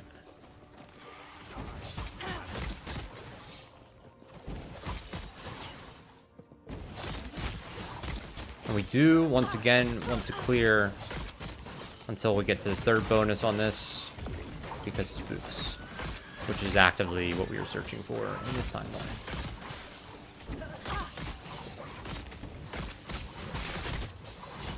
So I always rush to the main objective, because why not?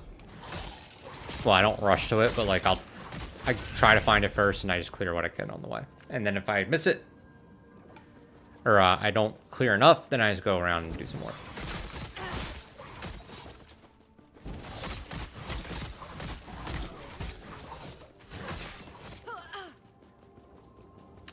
I find it hard to believe there's many faster builds in this, though. Like, I've watched some other people play, and like, yeah, it looks strong. But do they be zooming, though?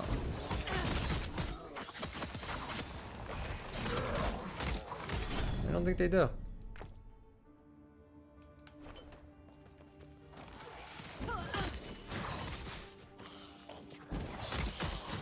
Intruder.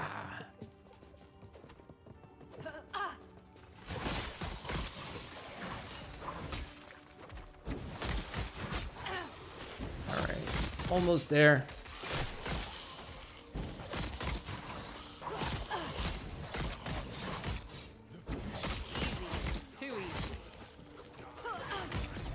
I agree, Rogue Lady. That looks like Ellen DeGeneres. Did I level up again? I forget. No, I just did that. No boots. I swear to God I have them on my loot filter.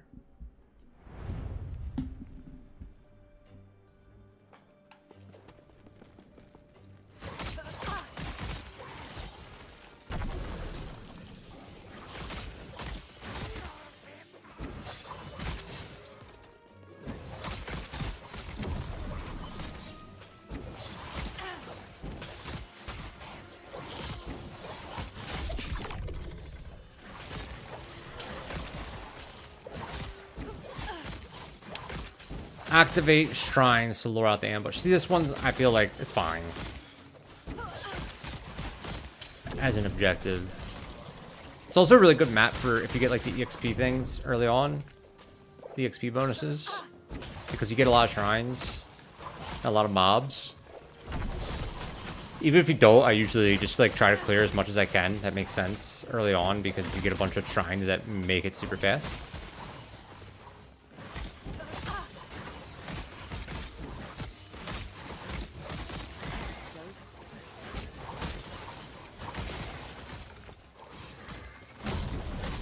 Almost to the boots. That will never show up. See. Fucking 2 of them. Let's go. Let's go.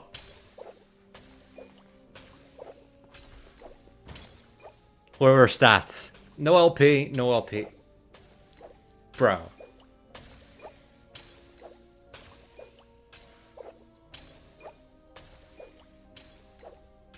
Are the stats at least good?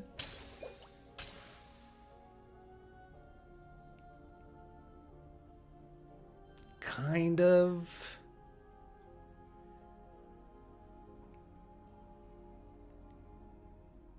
And kind of.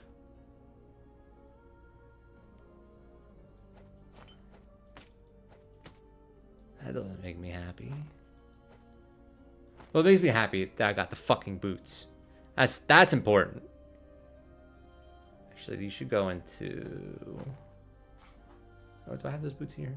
Yeah, these are my increased cooldown recovery boots that I'm gonna put onto these once I get some fucking LP on it from a Nemesis now. If I get an LP on it from a Nemesis. If. He might just add like 2 strength.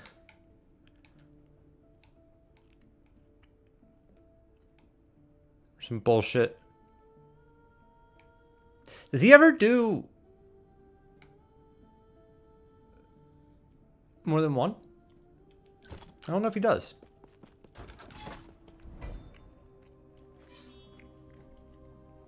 All right, now we'll kill the boss.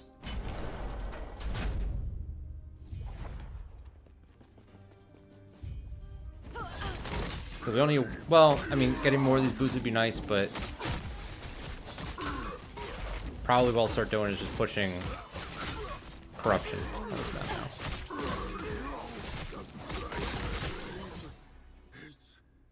For this timeline.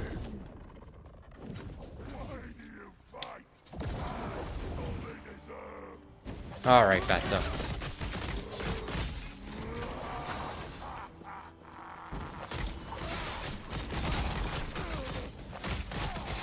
Come on, come over here. Come over here, boy. Here, boy.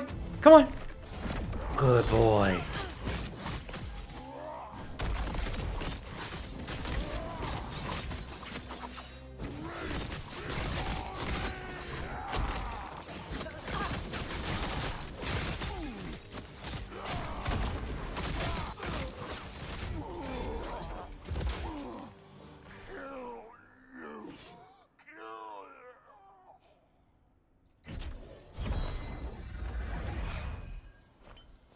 Nothing fun.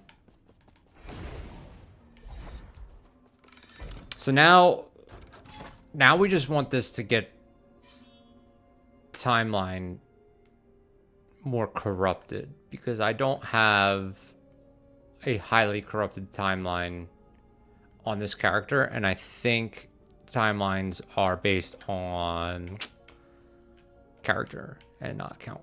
I don't know though, but we're just gonna keep going further because you're more likely to get Echo of a World the further out you go.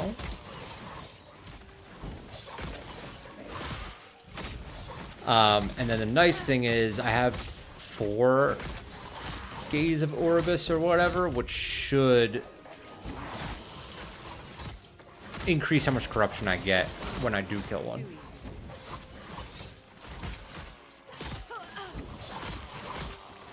If I kill it on the first try.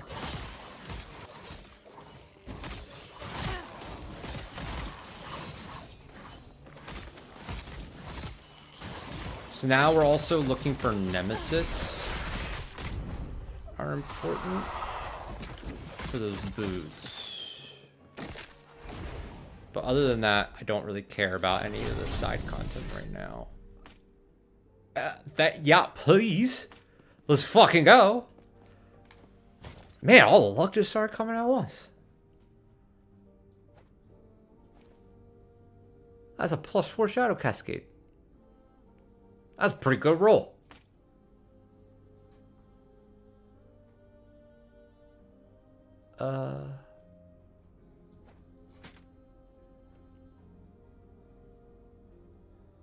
It's also a pretty good roll.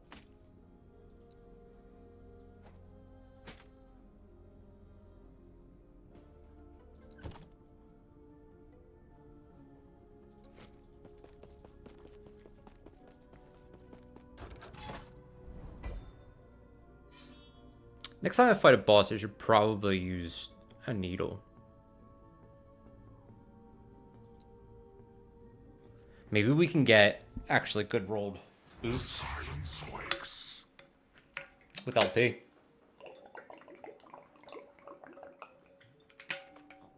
Maybe. Maybe it's possible. What level am I again? I keep forgetting. I'm 88.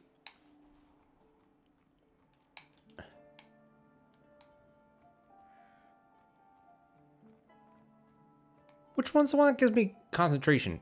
Yeah. So I have it inherently, but I don't... Is this it? No. No. No. I guess it's just... It doesn't tell me if it's on.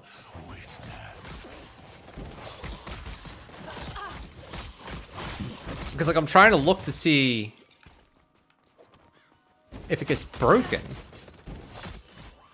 Is that it? Okay. Just tells me when I don't have it.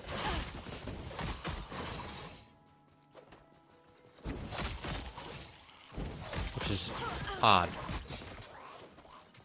Because I see that bottom spot as like my buffs.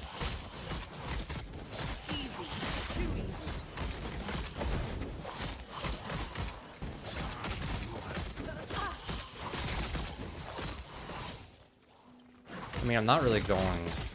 it's on cooldown sometimes.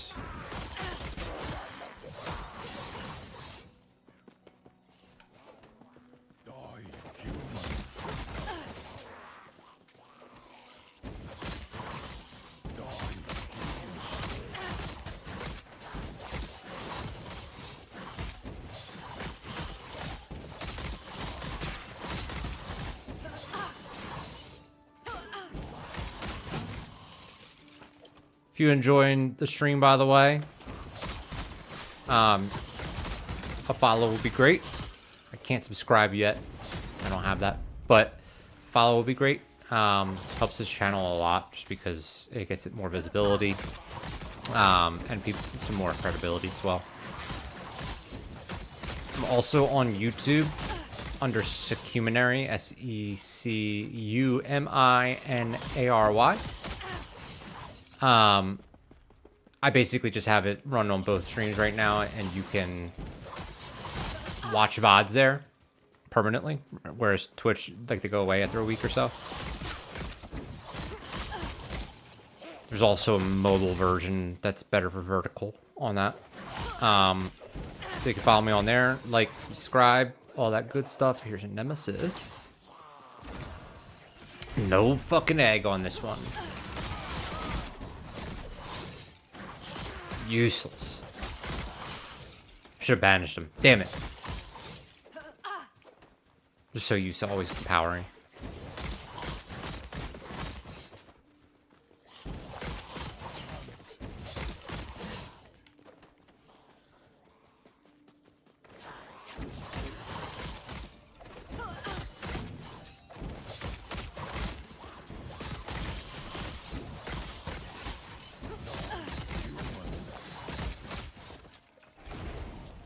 Boom. More boots.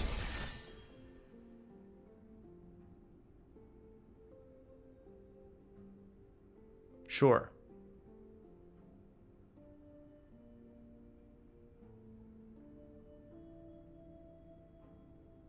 Plus 6% chance to receive a critical strike. But 82% reduced damage. That's... These are interesting. Not sure the angle, but okay.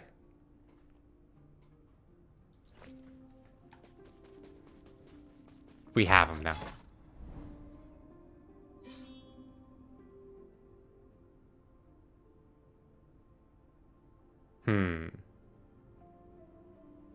You know what?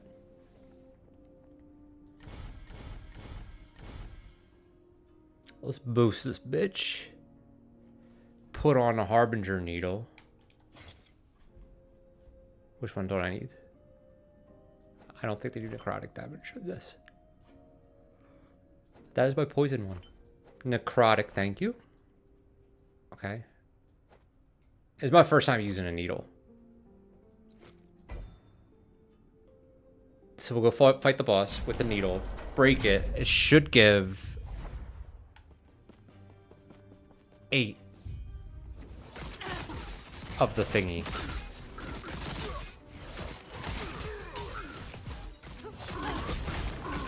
Total, right? Because I get 3 more than 1 from this, which is 4. For those of you that don't know. And then I already have 4. Where? Oh. Did he just yell penis when he died? Pretty sure he yelled penis. Pretty sure he said penis. Alright, Fatso, come here.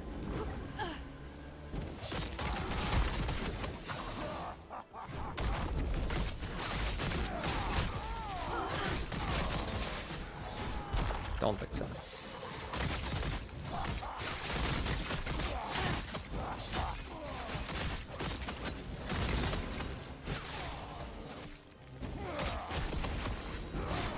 See, that's the hard part about this build is sometimes I'm like, I'm too zippy. I don't mean to go where I go.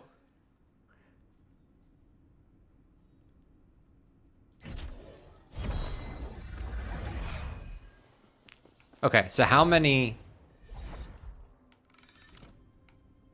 Gaze of Orbis did we get from that? 5. So that means we would have gotten 2 standard, right? That's going to make the next Robus fight like pretty spicy from as far as I know. As soon as I can unlock it, which I always forget if these let me unlock it. Oh, but this is a Nemesis chain. I want that.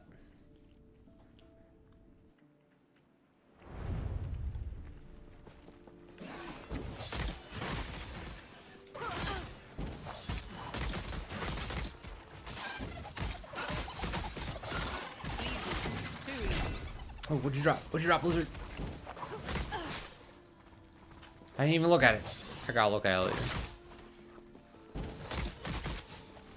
I'm in my zone with the moves.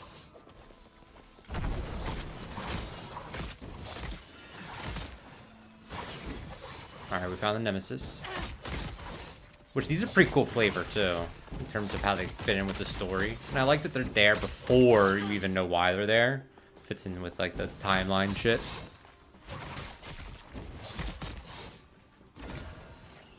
No, wait. No, I want to banish him. Or do I want... Hold on. I don't mean to open up the help either. What is this? I don't care. What is... I don't care. I don't like that. I don't care. Let's just fight.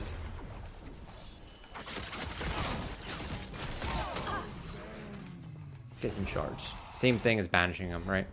Except I got the shards.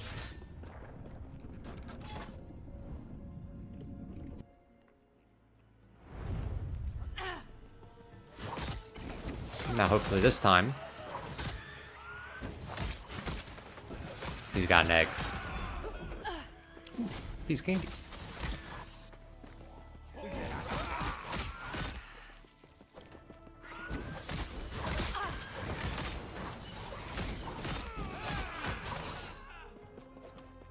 Okay, here he is.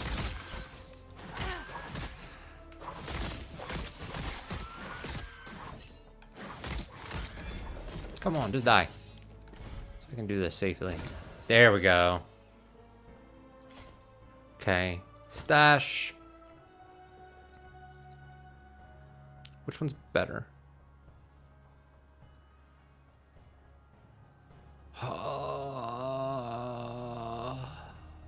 They're both not that good.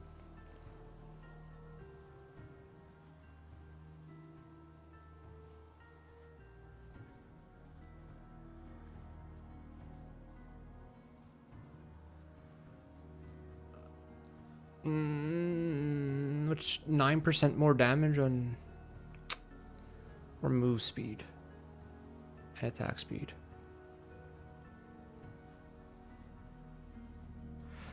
We'll just do this one.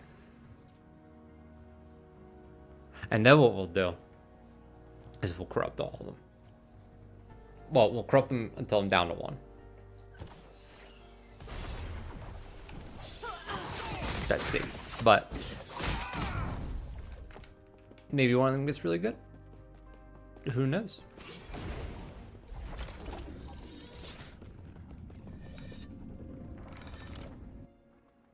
Corruption's a pretty dope mechanic.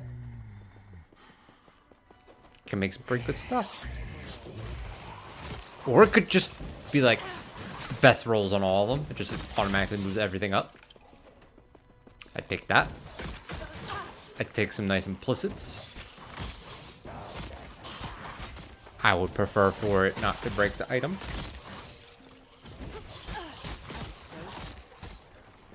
Although that can happen. Because that's how corrupting works. I understand the risks.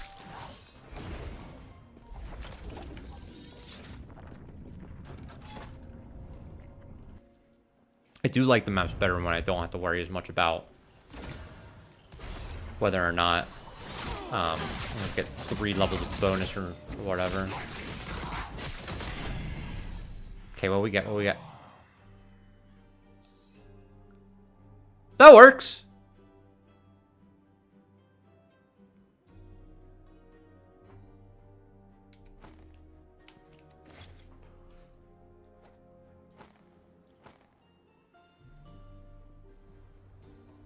I'll take it. I mean, it's not 31%. But we still have another shot. What is this?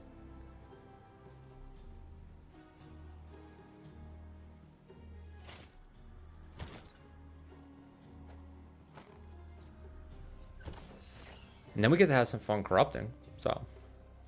Because I don't need the move speed ones anymore.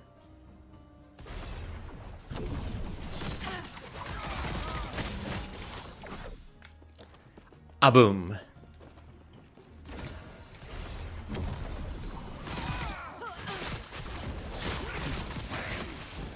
Boom.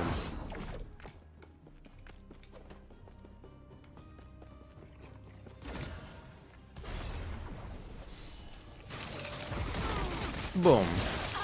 Where'd he go? Okay, okay.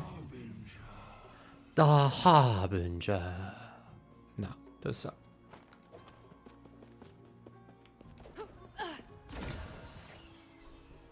I don't know. What else we gotta put in here? Can I put this in here? Nope.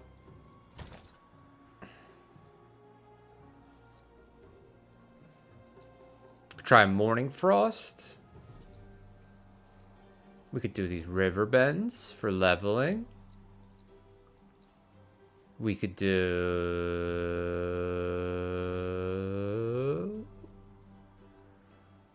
Work on another foot of the mountain. I think. we should do the Morning Frost and see what we get. Because maybe sometime I end up using them. They seem like they can be, in certain circumstances, decent boots. With a huge DPS increase, it looks like. A lot of utility from the freeze multiplier. But the downsides are pretty pronounced. But they do work for both the current characters I have, so... Or theoretically.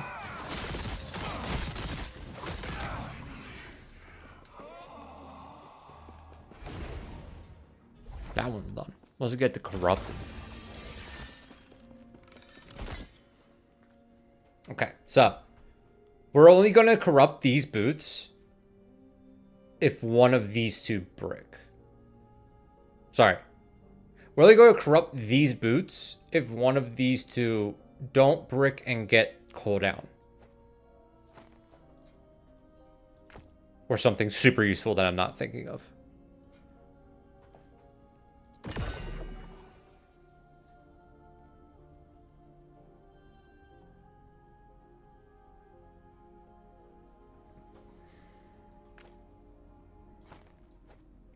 That's in the running for super useful that I'm not thinking of. But it does reduce the effect of haste. I thought it was an increased effect at first. Okay. Not nearly as good.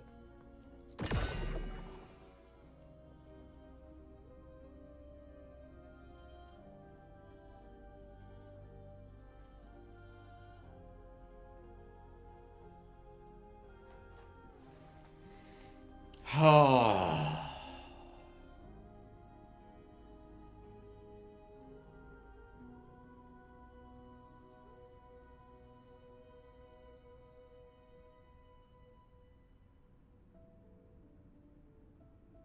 Okay.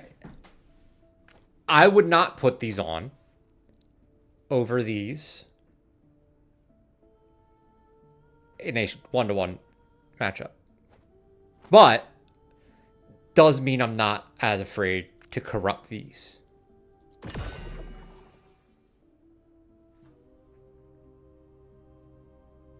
There we go. Now we zoom in.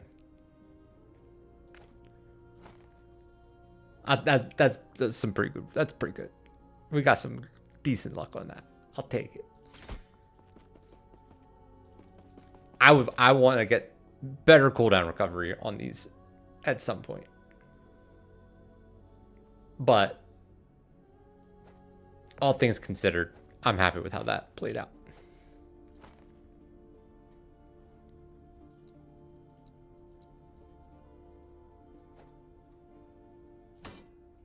No.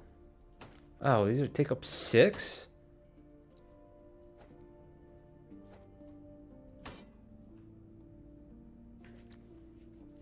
Okay.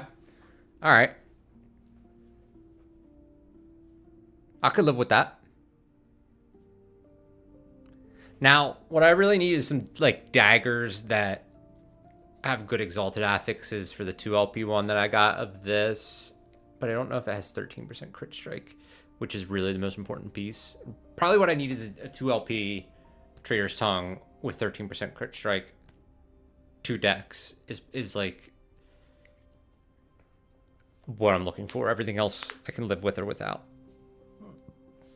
Melee speed clearly would be nice, but this one I need a 2LP. And after I fix my mana with other solutions, I would just put like flat damage on it or something. This is also not a great roll.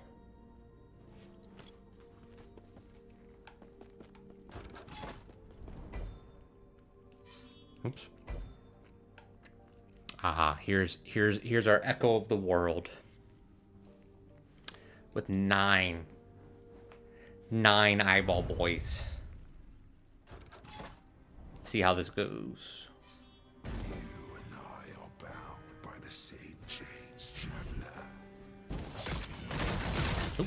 Don't want to get hit by that. Or that.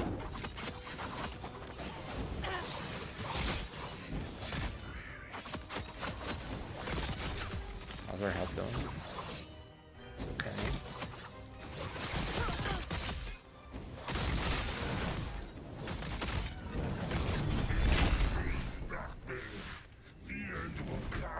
So, I'm almost certain they get harder the more gazes that you use. I think I hope I use all of them there. But I know for a fact that that will boost the corruption a fuck ton. Ooh, 2 legendary potential. Those... Oh. That could be good. Why can't I... Thank you. That's a terrible roll, but... Okay.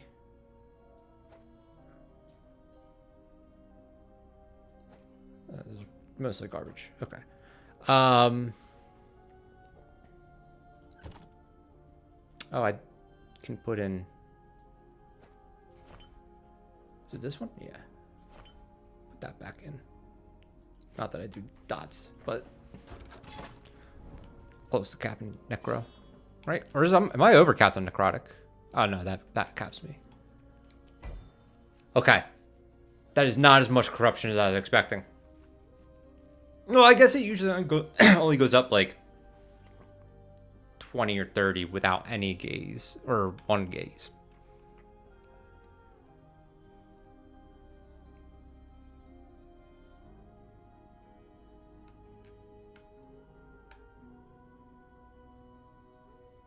I could fuck with some idols.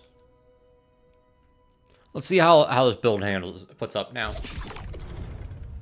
Now with our new special boots.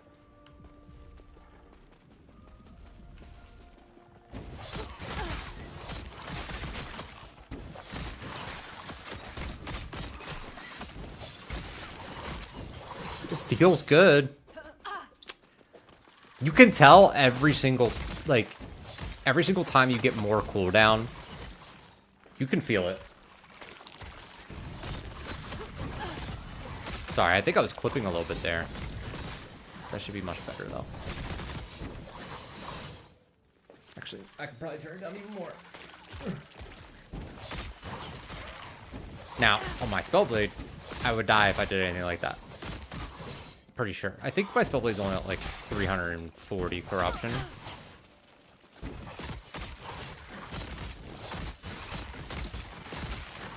But if I did that on a 216 corruption, I'd be close to dead.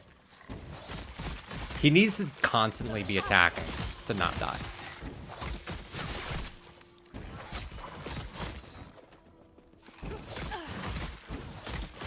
Now, the one thing I'm not sure about is if anything special happens after you beat Abberoth.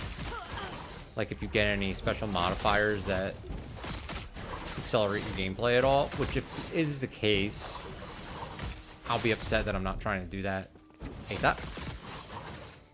But otherwise, I just see Abberoth as kind of like how he's the boss. I'll beat him when I feel ready. I could probably do it now, but I want more cooldown reduction.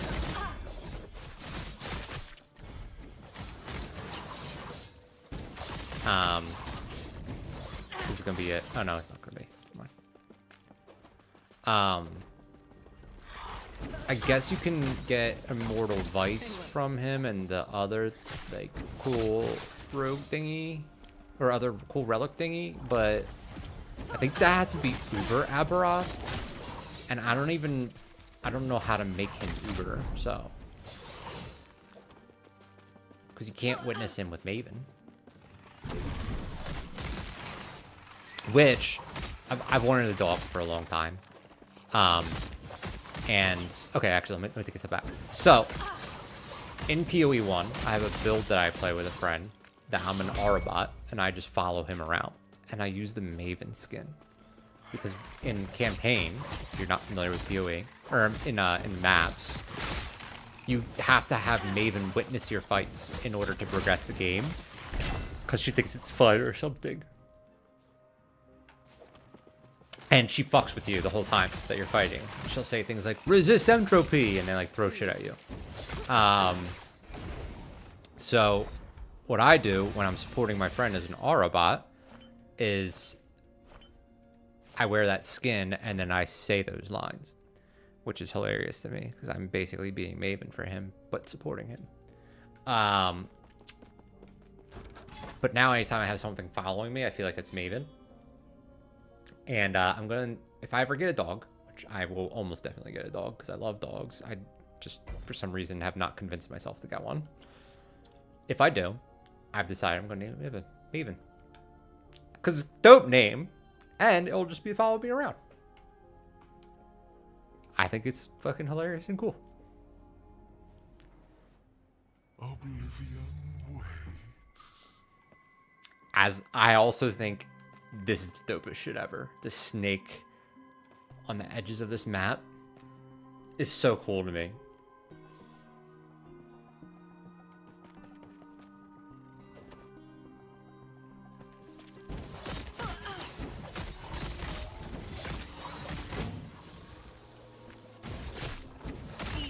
It's the second biggest snake I've ever seen.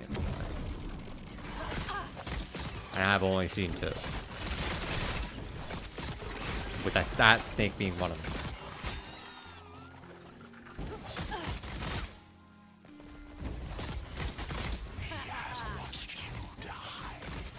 I don't know if I'm hoping that there's people here to hear those jokes, or if I'm hoping that there isn't. I'm just really not sure how I feel about that. That's definitely something I think is funny if I say it in my head.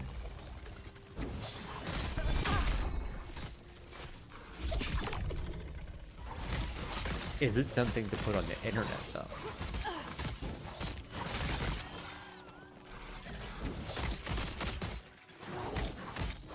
I think only Al Gore can answer that. And if you get that joke, you're a real one.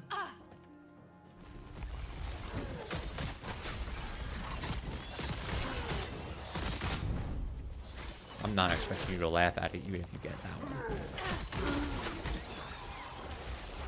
I'll fight him, whatever.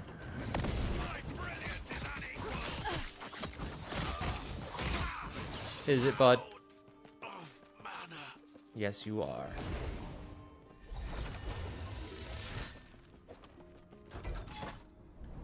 Wait, I feel like I got something that was important. Was it this? Yes. Yes, that's pretty good. Okay. One day I will have enough resistances that I could put those on. But right now, my idols are dedicated to resistances. Oh, it only uses 4 Gaze of Oribus at a time? I can't just like fucking stack that shit up? That's some bullshit. Although I guess that would be a really spicy shade of Oribus. Witness.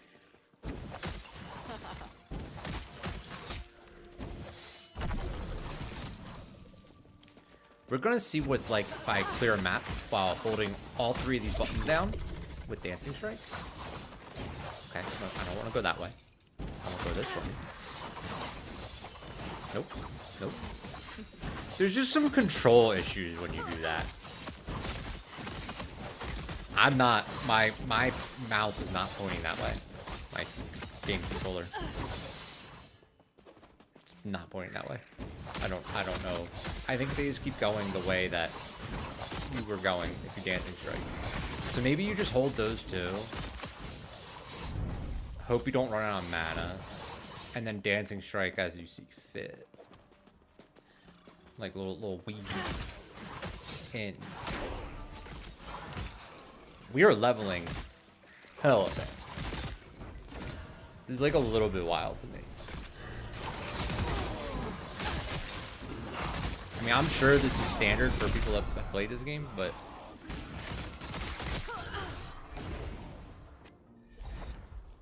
what do we get on those boots? Anything good?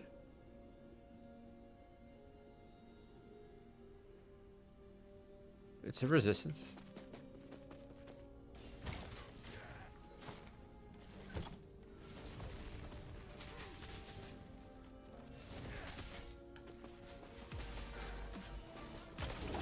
Where am I hearing music from? One of these days, these boots are gonna walk to the Very fence. funny. I randomly had a stream come on. That's interesting. And he was talking about boots. We're on the same wavelength, friend.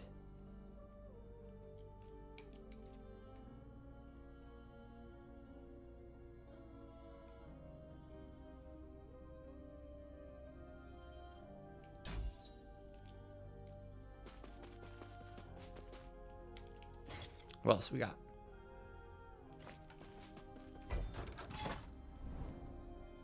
Now my question is, do I need more music? Do I need this to be more hypey? I'm not an energy guy. I don't bring the energy. I bring the puns. I bring the dad jokes. I got some game knowledge. I can talk. I've got some world knowledge, ostensibly. You know, I can talk about a lot of different things. What I can't do is, I am not the person that you want on the aux at the party. I'll put it that way.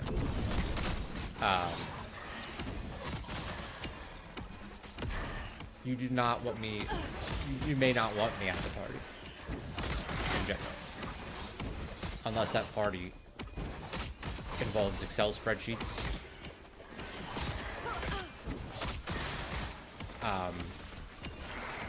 Or dad jokes. Or any combination of those two things. You may not want me there. Personal preference, I think, for sure.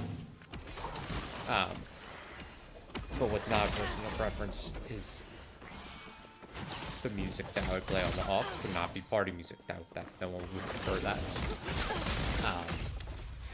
So I'm not the party guy. In fact, when I was managing a team at one point in a previous life, I had someone make a fun committee because I couldn't figure out how to make things fun.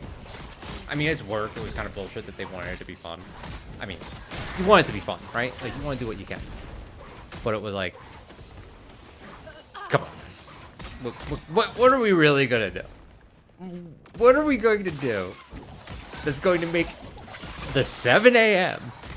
fucking data meeting fun? What are we gonna do? If you don't already think that's fun, because I did. I thought it was fun.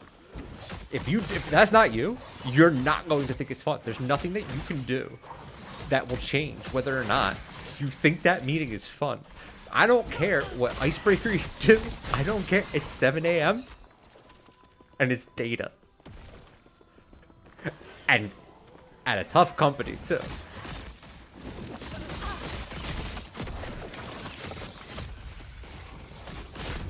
So we were unsuccessful in making it fun.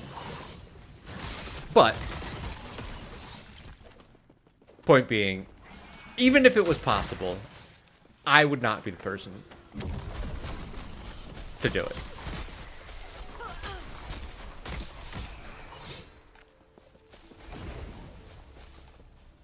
Okay, we don't really care about Nemesis right now. Because we don't have any freaking boots. I mean, we got some pretty decent boots from it, but...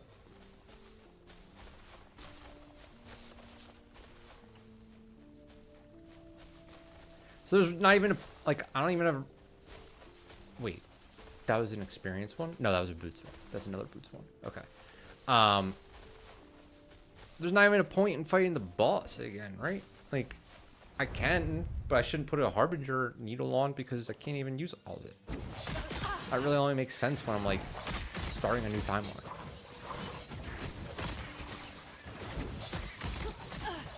Or I don't have enough Orbisize. But even then, it's like, am I going to be able to handle a fucking boost in corruption that high and then do it again? That I need more of them?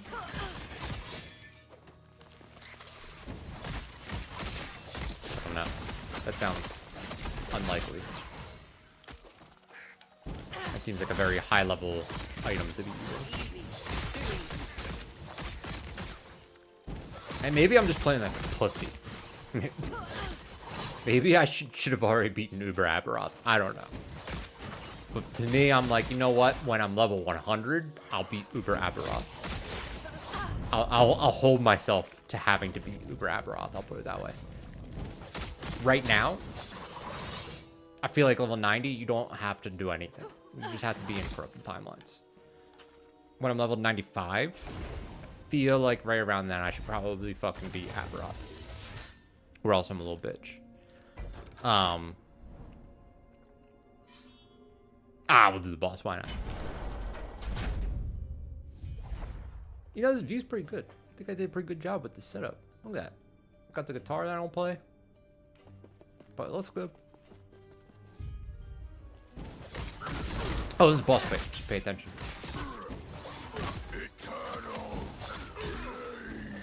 I truly believe that the way to stream, the effective way to stream, and I'm testing it, and it seems to work when people are in the channel, which is not common whatsoever. But people seem to like it when I'm just like, I have fucking severe ADHD and it's not medicated currently. And I just like do that. I embody that vibe. Seems to be what people like. Anything less and it's like, what am I doing? Like, I don't know. What's the point of even streaming if you're just not talking, right? I think it gets easier as you get higher up, or like come up with like things that you're doing, like little events and shit, which I will eventually do, and I'm kind of doing, right, with the way I do the playthroughs and stuff like that. But like, you can't. The event doesn't go the whole time that you're talking. It doesn't stay hypey the whole time, right? So you gotta just ramble at some point. What is this? Don't care. What's this? Oh, not one of those. Right? But like that's necessary for streaming. You just gotta be able to talk about nothing to no one.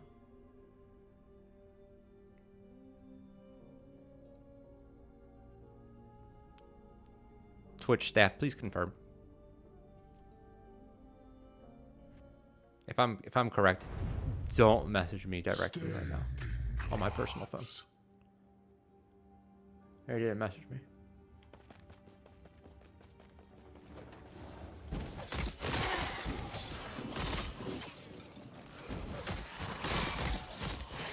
Now I'm gonna be kind of paranoid every time I get a text in the next like 2 days. You see the video.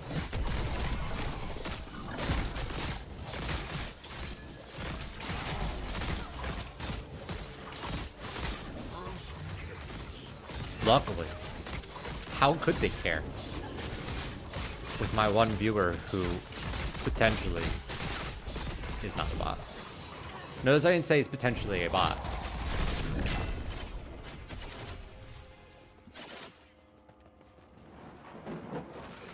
I think that's too gratuitous. Oh, is this a Nemesis encounter one? Here's a fun story. One time at work, and this I brought this up because of the word gratuitous. I don't mean to use big words. They just happen. I can't think of other words that fit in the spot, so I say the big word. That's usually like I'm trying to come up with something else, and I can't. So then it just fucking 10-point word comes out. Where is this Nemesis? Oh.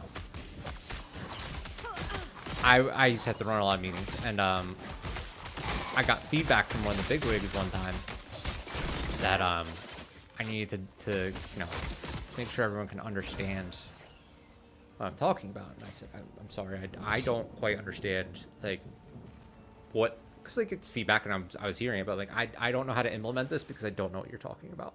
And he's like, the vocabulary that you use, and I was like, I try to keep that dialed back on the meetings. Can you, like, I don't know how I can improve that. If you, like, I don't think I said anything that, what?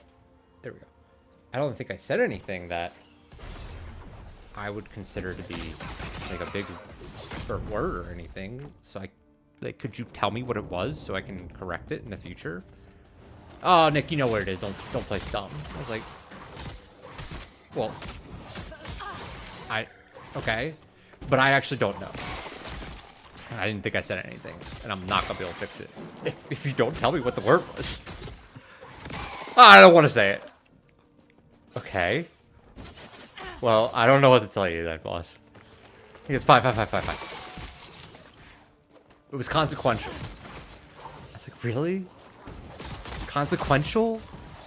I can't say consequential? People don't know what the word consequential means? It's like 4 letters away from consequence. Who doesn't know what consequential means that has a real job? Who? I don't know if this guy was telling me because he didn't know what it meant, or because he was like, wow, that was a big ass word, I don't want to fuck with that. I remember one of the first jobs I ever had, this motherfucker was talking about safety protocol, and he was like, we live in a very litigious society.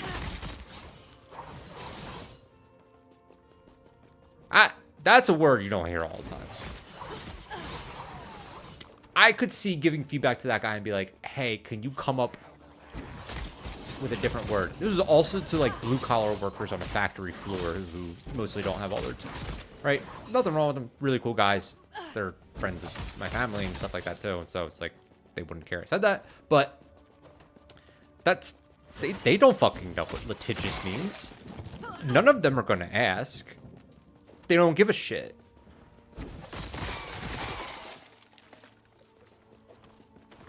That I could see giving feedback, being like, hey, maybe say like, we live in a society that's very quick to go to legal tools and press charges for things in any scenario. Maybe even don't say scenario. But consequential. Consequential.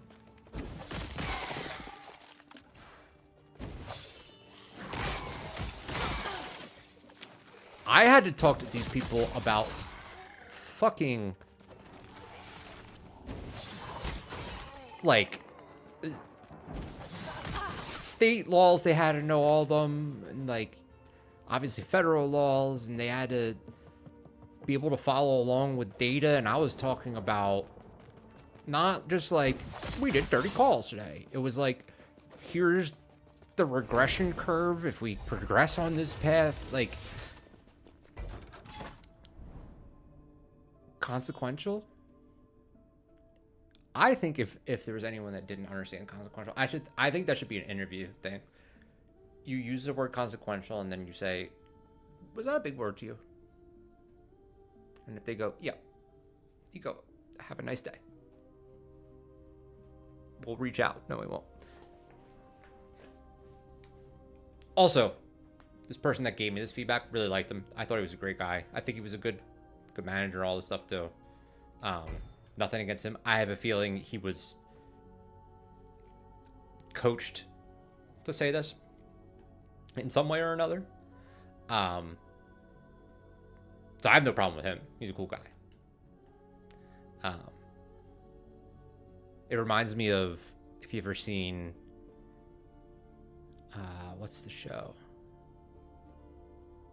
on Apple? Oh, it's gonna drive me crazy. What's the show called?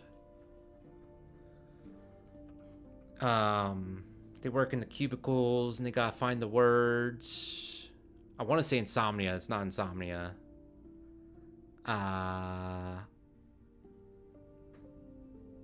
If anyone's here, please help me. I can't think of the name. I have to look it up. Apple TV shows popular. Severance. I think it's Severance. When they give feedback to the guy about the paper clips, manager, they give him the feedback about the paper clips. That's pretty ridiculous. And then they give him feedback again about like his language. and how he can't talk that way. And he just like goes off on him with really big words. It makes me think that other people have had very similar experiences to me. But also, it's just funny. Because the corporations do, you know, I understand why. Around you.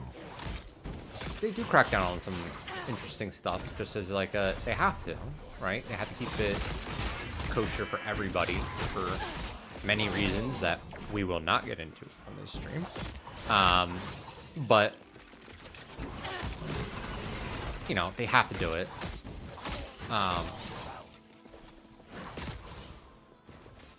So I get it, but there is definitely an element of like, hey, that's a form of personal expression and we need to crack down on it.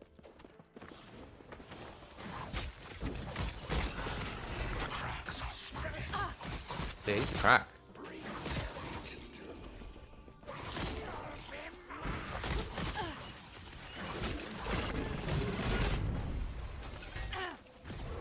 Omen knows. He knows what's up. He's seen me die. What? Oh, I already did it.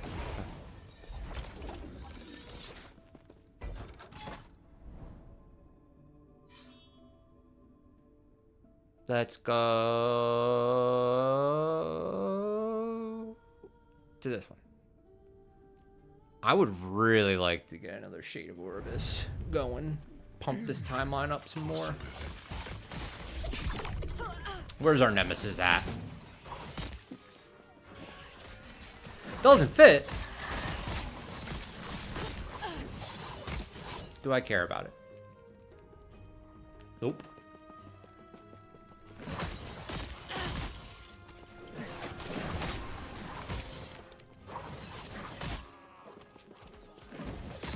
Easy. Too easy. What else can I talk about? I'm only going to do this for another...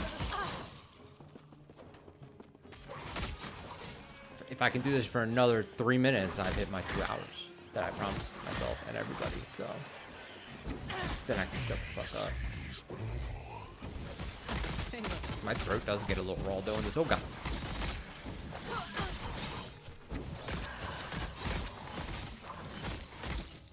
Okay, we're good.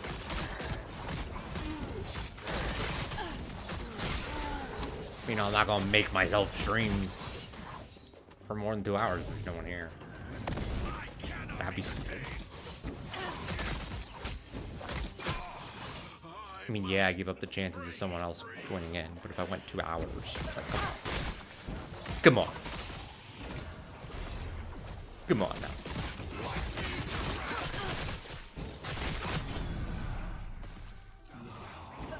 Did that say minus 10 elemental resistances?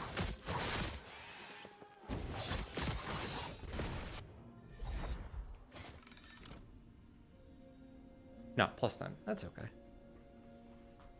Could have been better, but it's Yes. not. I'm just gonna sell these. Ooh, I do like Winds of Shattering. And dice. Yeah.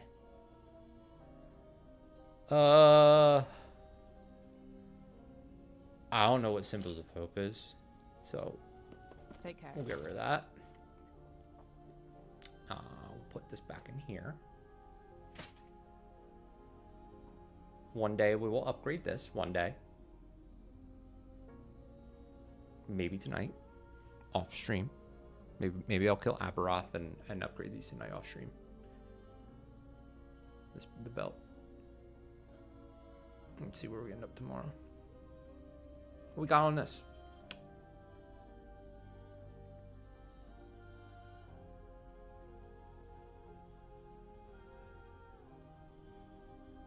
Shatter.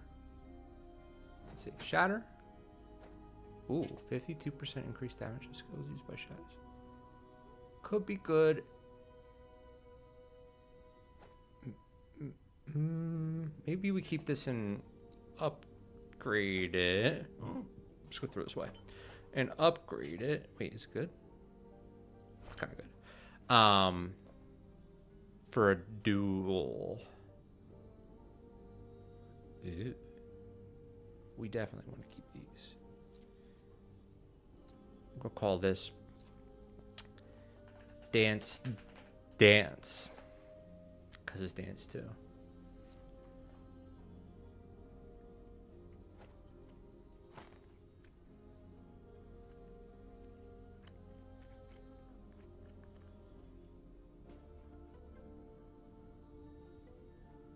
I'm gonna shut up now.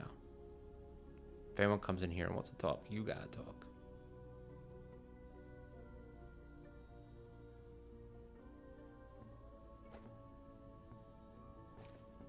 And I will respond. I also just got 5 emails.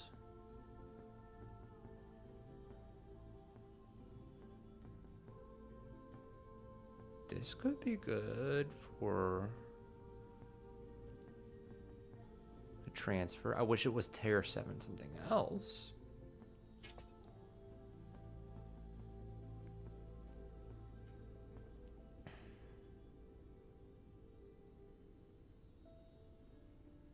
Ooh, I have ice cream. I just remembered.